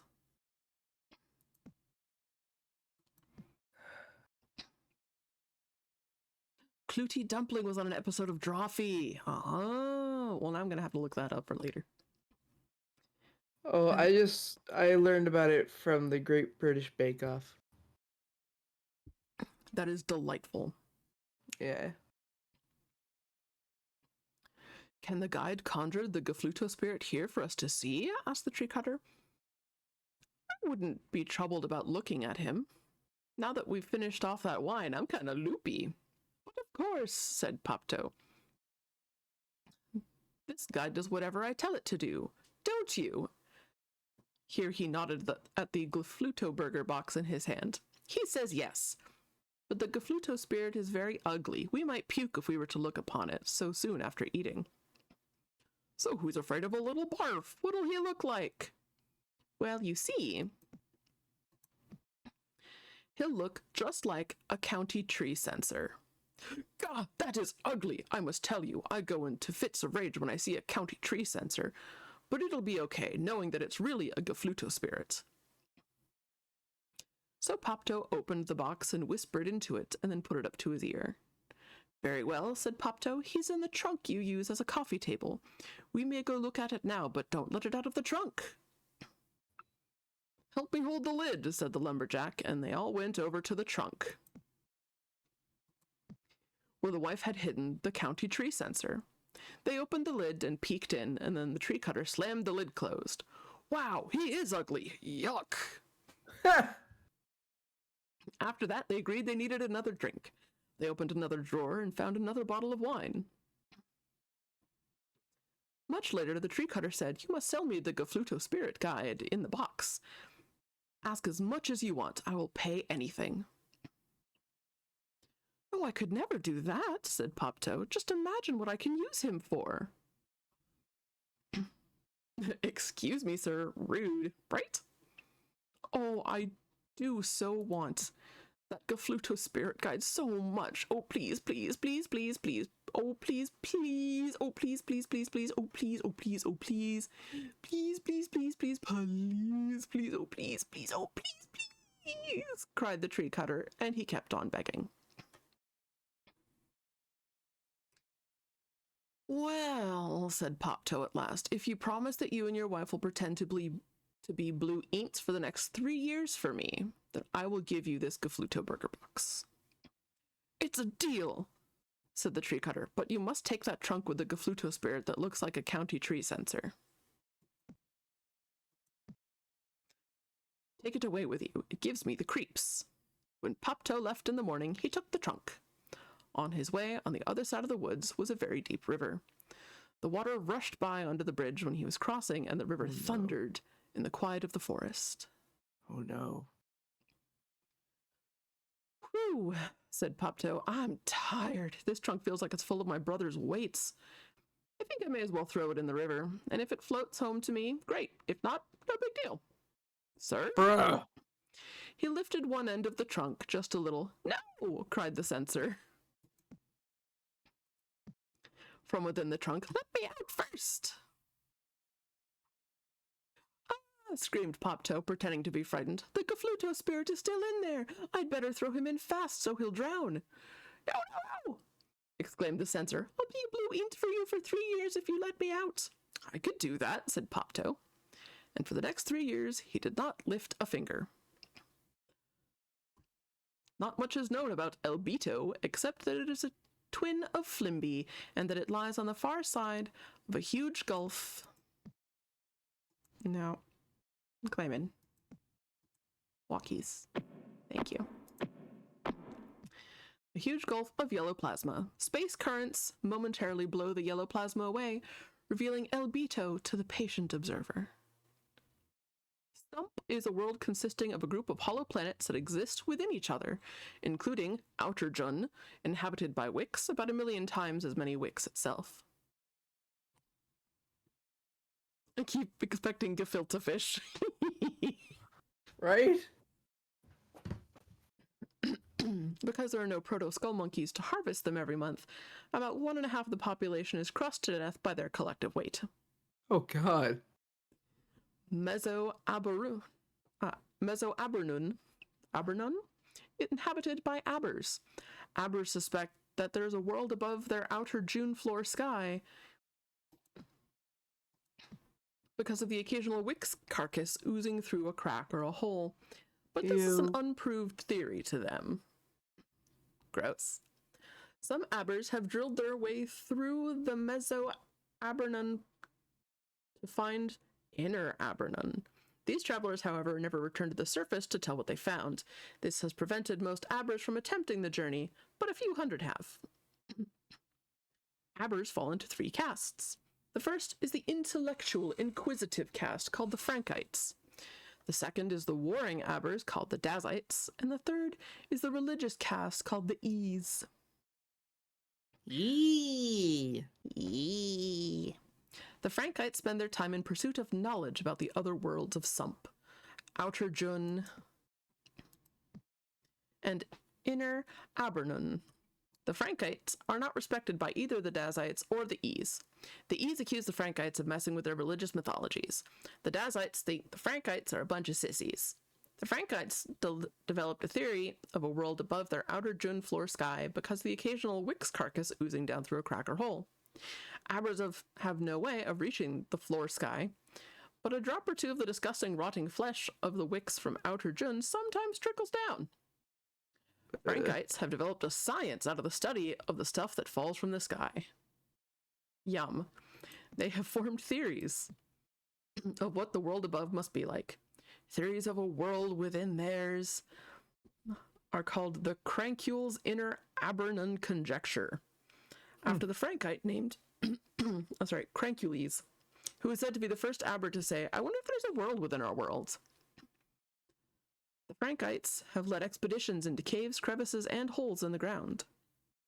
Most expeditions run into dead ends. The ones that do not have never come back to report what they found. The East say that this just confirms what they have known all along, that Inner Abernun houses a door to the other side. Although few Frankites say there are no doors, most agree that there may be something like a door somewhere in the universe. You must get going. Here's to hands healing and happy days ahead. Thank yous. Thank you very much, Sam. And I hope you have good healing and many happy days ahead as well. You are a delight. Celestial Bean, I see you. It's door adjacent. Yeah, it's door adjacent. Door adjacent. The Dazites consider the Frankites' research into doors their only useful function in society. Goodbye, crazy cat. Just shot out of here like a bat out of hell. Excellent. The Ees spend their time in pursuit of the knowledge of mythologies. Some Ees follow Father, some Ees follow Quater, some Ees follow Arvin, some follow Father and Quater, some follow Quater and Arvin, some follow Father and Arvin. Some Ees follow all 3 together, Father, Quater, and Arvin. Most Dazites want nothing to do with a door to the other side. They would be very interested though, if someone found a door to another world that they could conquer. Oh. Aberwabby is the notable high priest of the Ease. Kapangdaz, chief warrior of the Dazites, is plotting to assassinate him due to Aberwabby's doctrine of peace, which threatens the Dazite warrior lifestyle. Inner Abernun, which is said to house a door to the other side. All of the Aber cultures have a mythology regarding the door, and a special name that identifies that mythology. Here are some of the more popular mythologies. Lippo-Carruthers. The door is all around us. This is the mythology of the door amongst a small group of Frankites called the Ricks. Good. They believe that the door is just a natural consequence of the evolution of all living things. They are fond of going out to the Ubendi forests and hugging the Ubendi trees. Ricks desire to become one with nature. Then they believe they'll be able to see the way to the door. Until you become one with nature, they say, you cannot hope to see as nature sees. And according to the Ricks, nature sees all. I mean, technically. Winthrop ballyhoo. Ballyhoo is a kind of goodness. fish. It is. We have already gone through the door. This is one of the many mythologies found amongst groups within Ease. This group within the Ease calls itself the Marfies. They believe... Why not? Right? They believe wholeheartedly that there is a door, but they also believe that all have passed through the door in one instant, sometime in the past. The Marfies say that since we are all on the other side of the door, there is no need to look for it. Fair, fair. Shempo Calrissian. Good. Eh. Each of us has a door within himself, herself. Just say themself. Right? It's like, excuse me. There's a word for that. Right. This is also mythology from the group within Ease called the Shempo Calrissianites. It is said that Shempo Calrissian found the door, but did not go through it. Instead, he ground the door to a fine dust and put the dust into the drinking water of Meso-Abranon. Since that day, the first time an Aber takes a drink of water, they are said to have a door to the other side within them. Huh. The Shempo Calrissianites hold a water drinking right for their babies. Not baptism. Right. It's babies for sip-sip. Mm-hmm. Ermbeck. We can find the door only when we have tallied up enough good deeds. Strangely enough, Back. I did not consent to drinking doors. Right? Right? I didn't want to drink a door. I wanted to drink regular water and be hydrated. I don't want dust. Hydration comes with death. From death? Perhaps. Drink more door. Drink door. Drink door. That's if ever I make an adventure game with like the text interface. Yeah, I was just thinking whack, drink, door. Yeah. Strangely 100%. enough, this is not another mythology from amongst these. Instead, it comes from the Frankites. Oh, and ad break is upon us. Free.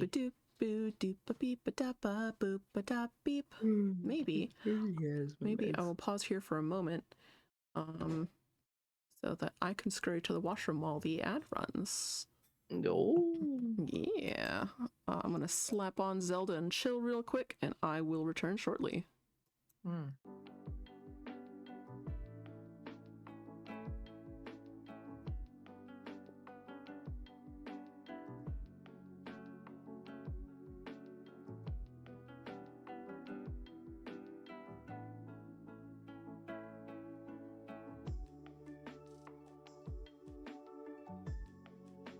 I do believe I shall do as the elfie do, and I will be right back.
Man, how was that 5? I guess it was 5 minutes because I also fed cats. Anyway, now Prime is AFK for a second. But that's okay.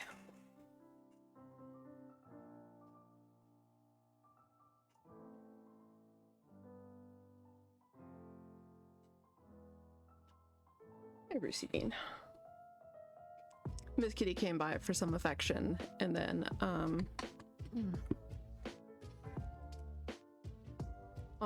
because she was getting some affection, Marsh had to jump down and get affection because, he needs all of the affection. Thank you. He requires all of it. And now Bruce is out here because Miss Kitty got pissed off, and Bruce is her bodyguard, so now he's like, do I need to kick somebody's ass? No. It's the big one anyway. You run away from him. Hi, I'm not gonna hold you. You're a butt.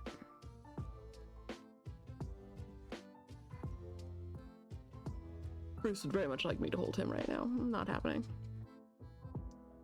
Bork, bork, bork, gets out brass knuckles. I mean, basically. He also learned, though, that, like... So, Esker bullies everybody. But Marsh won't let anyone bully her except for himself. So, like, Bruce was being a butthead to Esker the other day, and Marsh comes in, who normally... He's pretty afraid of Bruce, because Bruce is very loud, and that's very frightening. But he came out and stood up to him and was like, nobody beats up on my sister except for me. They won't let it happen. I'm like, okay, that's very sweet. You're good kitty. You're a good kitty man. Good little lad. Also, I need to make like proper ground for the little avatars to walk around on again, even if it's just like, I don't know, just a floor of some sort. I'd like you guys to have a floor. Maybe we can just do a pile of pillows again, make them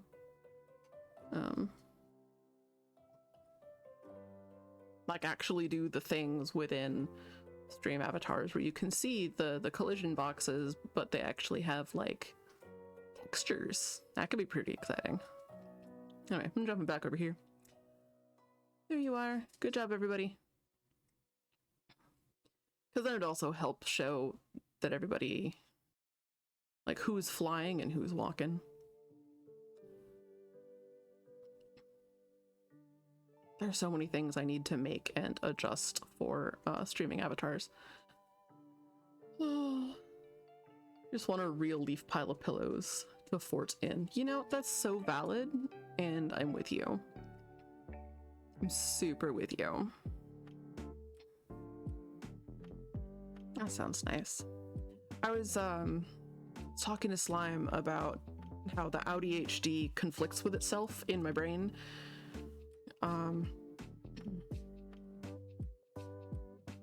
And like what part of weird brain gremlin is in the driver's seat varies frequently. So sometimes I'm in I need 5 sound sources blasting at me. Used to make a pillow fort in your mom's bed and watch Unsolved Mysteries as a kid. Oh, that's so cute.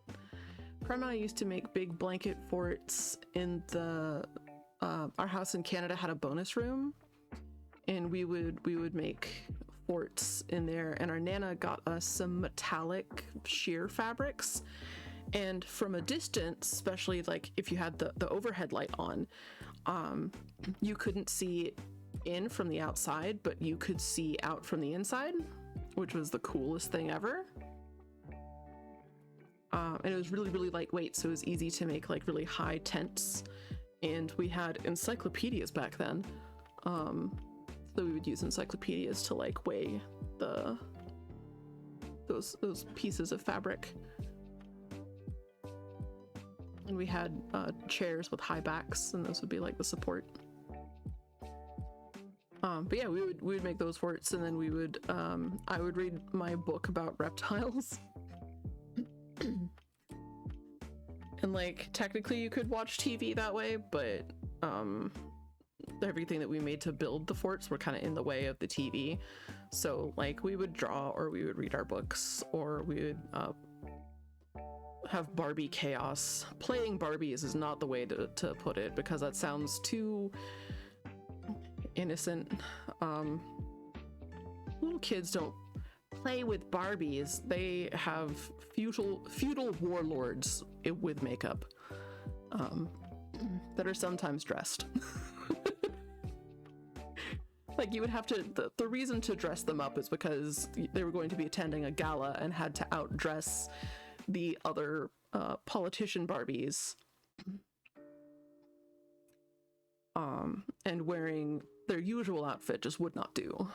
Messed with your Barbies too? Yeah. We had our mom's old Barbies. Like they had real eyelashes. They were really cool.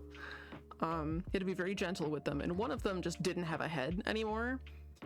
So occasionally she would be, she was like the headless horseman and would try to steal the heads of misbehaving Barbies, and she would keep them in line. And really she wanted to steal someone's head so that she could smooch one of the Kens. But the Kens were all happily married, so they were like, fine, I'll steal your wife's head. And that was her deal. I don't remember if we ever resolved her issues. But yeah, it was, honestly, Barbies are kind of brutal. And like we played with our Briar's horses kind of that way too. But the Barbies were extra brutal. It was good telepathically. Hi, I'm Headless Barbie. Yeah, I think it was she managed to steal someone's head and was able to talk and like told them all these things. Like told the other Barbies, and they're like, oh, you just wanted to smooch a boy. Or another Barbie. We were not at a place where we realized that was a thing that could happen, actually. We didn't know that girls could like girls and boys could like boys for a very long time. I just didn't know that was a thing. Ventriloquist Barbie would be good too. Oh, that's true. That'd be pretty freaking great. She can't talk. Welcome back. I return to serve. Wibbles. We were talking about Barbies, and we had that one headless Barbie that wanted to steal the heads of other Barbies. Oh my god, forgot all about that. Yeah, I remember we had for one session, or maybe several sessions, there was the storyline, like we had got new Ken dolls, and she wanted to kiss a Ken, so she wanted to steal a Barbie's head to kiss a Ken. And then when she stole someone else's head, the Ken was like, I'm happily married to this Barbie. And then she was like, oh, I guess I'll just steal your wife's head. And dear God, yeah, I'm not sure we ever like resolved her problems. I think we were gonna try to see if we could find a spare head somewhere or make one for her. We never ended up doing that. I kind of feel like we owe her a head. we do. I wonder which cousins have the Barbies now. Oh, that's a good question. Yeah. Oh, also, I got a skipper that's the same model as my skipper whose hair I cut when we were 4. Oh, Bo. Bo, you may not eat soybeans. No. I got myself a snack of edamame, and he's like, ooh, can I have it? No, you're a cat. Don't eat soy. They can have some. It'll just make them gassy. Hi, Miss Kitty. I don't know if you guys heard her or not. He's gassy enough. He does not need help. Do you? You know, that's a fair point. We switched the cats to be mostly on a prescription diet for bladder stones. Oh. It is actually slightly improving Esker's coat, but I think we're gonna make it the 50-50 blends. I don't know. We'll see. We'll experiment.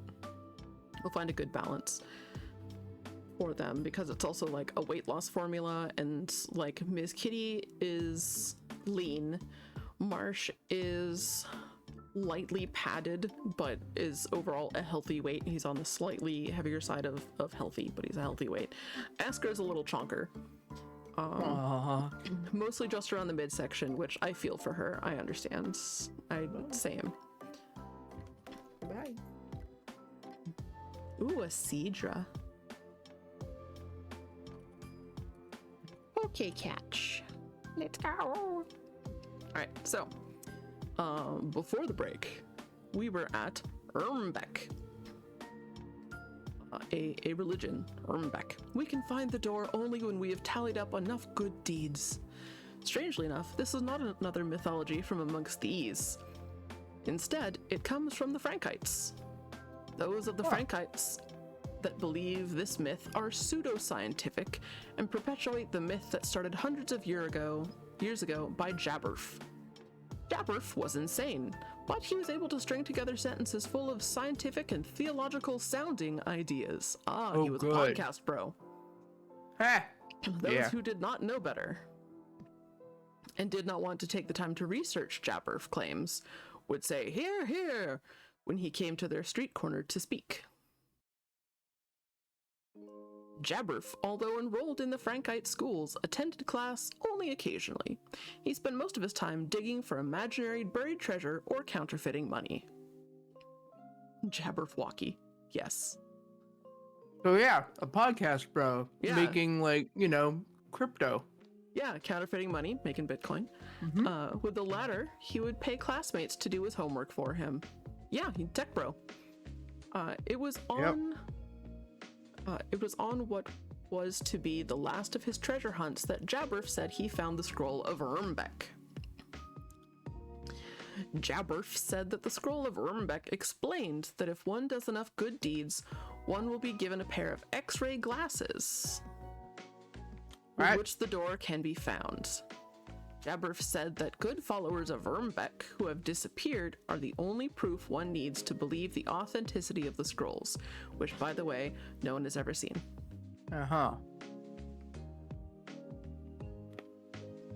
Right. The fact that they disappeared, Jabberf writes, shows that they got their glasses and went straight to the door. No one has yet been found who can name a missing follower of Ermbeck.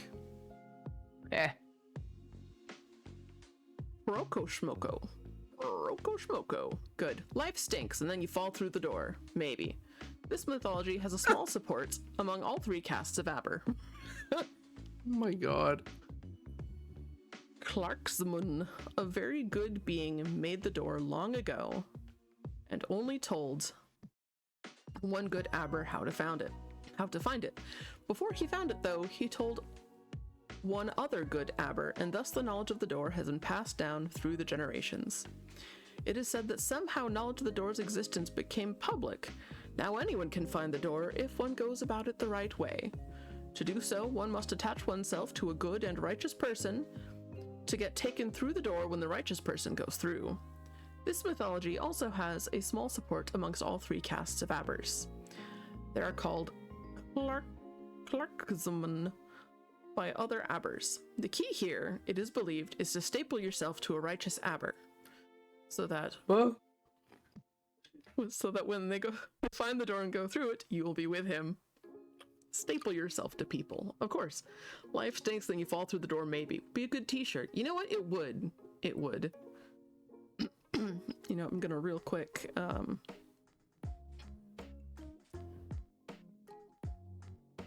Like, just making a note of that, excuse me. If I just click a little higher up here. Yeah. Is it? There it is. All right, we're just gonna. Yep. I'm gonna DM that screenshot to you real quick. Okay.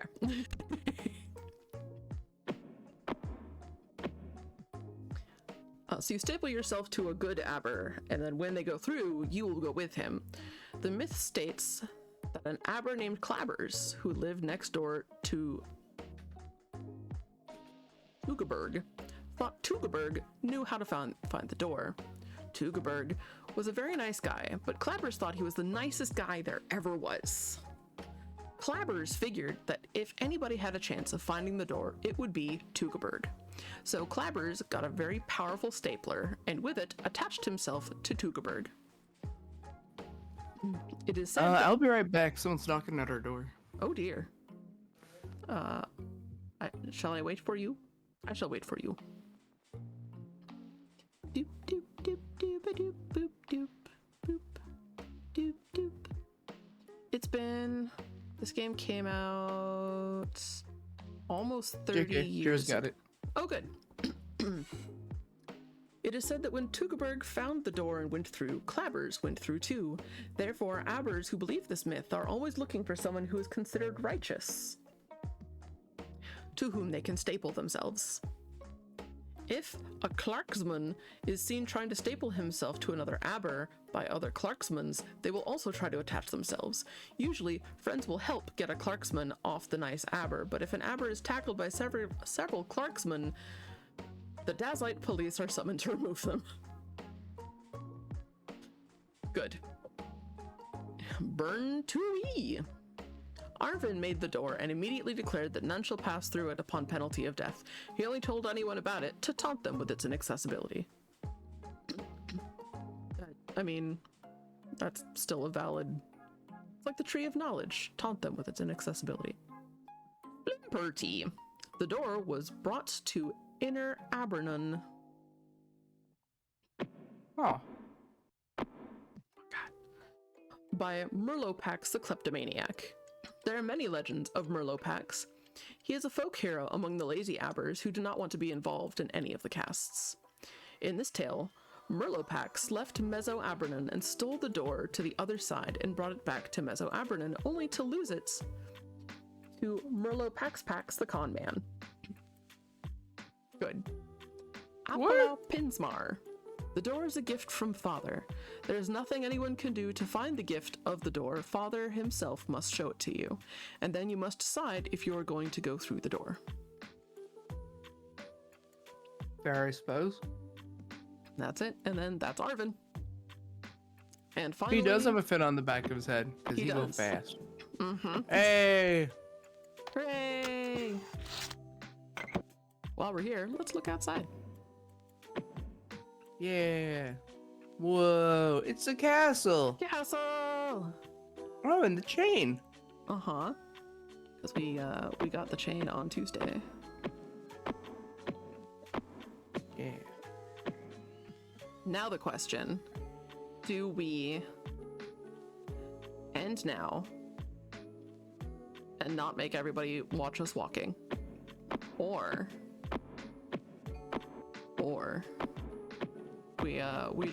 we chit chat. Actually, let's start looking for who we're going to raid. I gotta keep clicking though.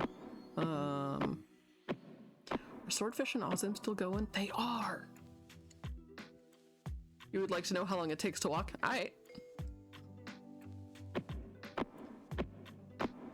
Let's see, we started at 1:15.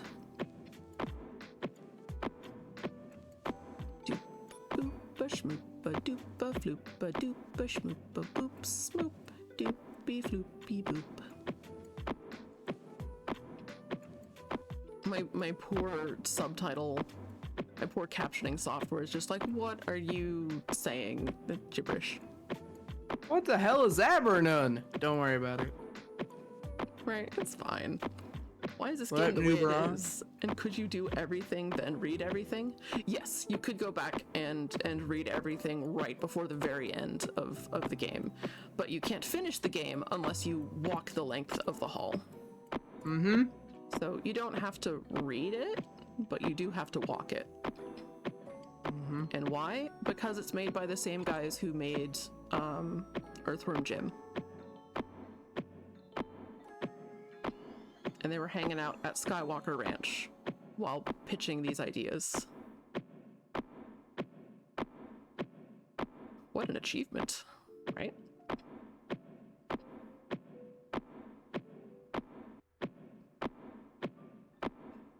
So the game is by DreamWorks Interaction, but At least they made a great walking sound. They really did. I love his walking animation. I love the sound. I love how well synced it all is. I realize that we also left on the Game Chops music, but that's okay.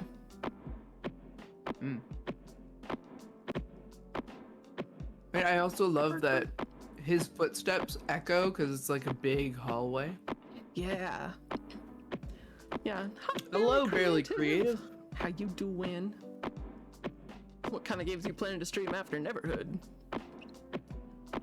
Well, Botanicula, for one of them. Because that one's very cute and pretty, and also not a lot of words and simple clicking, so I don't have to move my hand a lot. I can just, and I can use my other hand. I have two mice. I have one on the right and one on the left. Chivo unlocked. You read the whole wall, right? Gotta get retro achievements on this. Where did you even get this? I I think you're gonna send a link. Yes, I need to remember to do that. But yeah, I will send you the things. Since we do own a physical copy, it's just a real pain in the butt to get it to run on a modern device. Mm-hmm. Like the Little Inferno game or Little Misfortunate. Oh my gosh.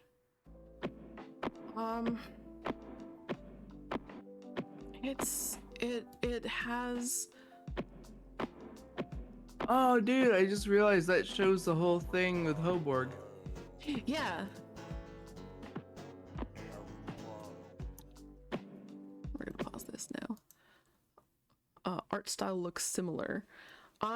So this was made in '96 by the guys who made Earthworm Jim, and a lot of folks have been inspired by this style. I know I certainly have been. Additionally, all right, so it took 4 minutes to walk the full length. Yep. We have Yo. half. Yes. Oh, Botanicula. It's by the folks who made Machinarium.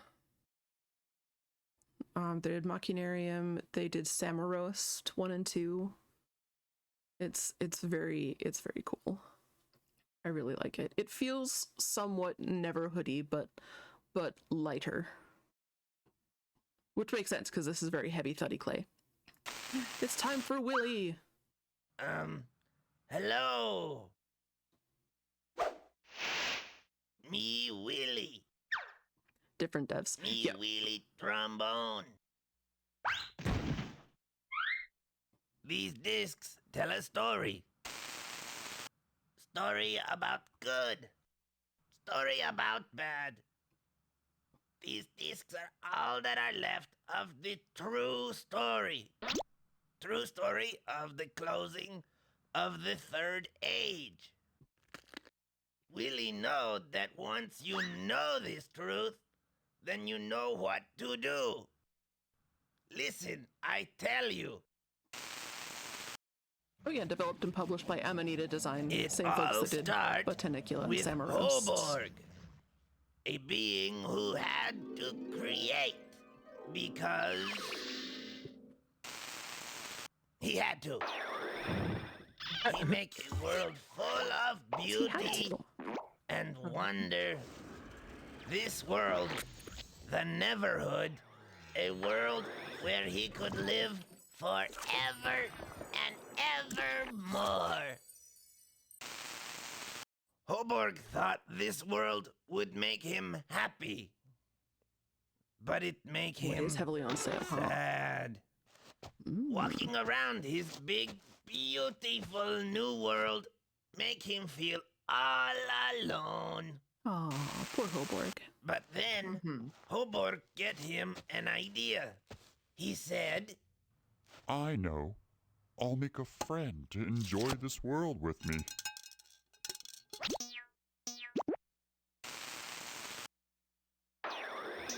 Hoborg happy to have a new friend. He named him Clog and welcome him to the Neverhood. Everything you see here is yours to enjoy. You and I shall spend all our days here together. With you by my side, I'll make more. No! Oh my god, why I add? mean, no, Clog. That was This not a good time. crown Now's a terrible time. We'll have to wait. Powerpuff Zoom sound. Yeah. I love how many times, so because I played this game first in 1998, there are so many cartoons and games and whatnot that use a lot of the same sound files. So like, yeah, it makes me really happy when I'm just like sitting there watching whatever, consuming media, and then I'm like, oh hey, that they must be using a DreamWorks interactive sound pack that's been around since the 90s. Just like playing Planescape Torments, that also I think came out in the early 2000s. Yeah. Yeah, and there are a lot of things that still use the same sounds. And like Baldur's Gate as well. Yep, Baldur's Gate and Baldur's Gate and Planescape Torment, you hear a lot of the same sounds. Like sometimes I'll be watching a horror movie that's slightly lower budget and I'll hear squish sounds and I'm like, hey, I know that squish.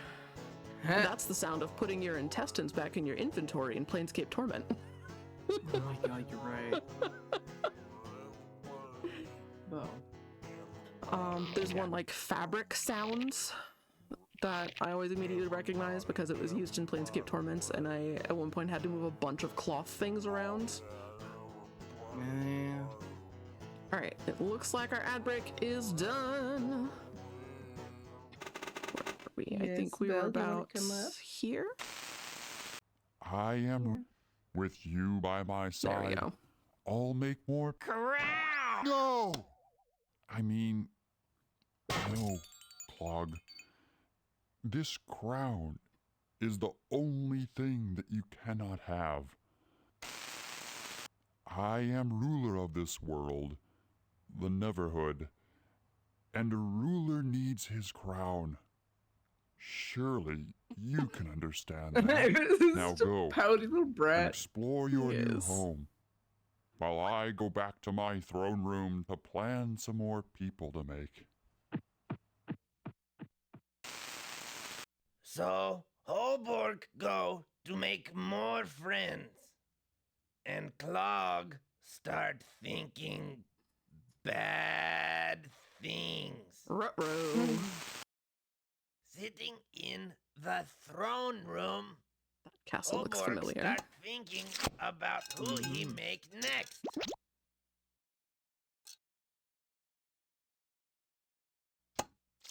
Huh? What? My crown! And that. Bum, bum, Oh no! bum. Holborg! Okay, and on that note, I'm gonna slap us on the ending soon screen, and we are going to raid our beloved friends Swordfish and Azim. Azim, I should say. Swordfish and Azim. They're still playing. I think it's just Azim today. So he is playing some Oxygen Not Included. I should do these follow raid. If you're not subbed, here's your raid call. If you are subbed, I still need to give I really just yell Elfie raid and whatever emotes you like, but there's a template if you want something to grab and copy paste. Alright. Delightful again today. This game is awesome. This game really is awesome. I'm so glad that I've had the opportunity to share it with you guys. Thank you, Priam, for coming and reading with me. Of course. And yeah, I need to update my my schedule thing. Yeah. Anyway, let's bring the love and excitement to Swordfish and Azim. Let's go.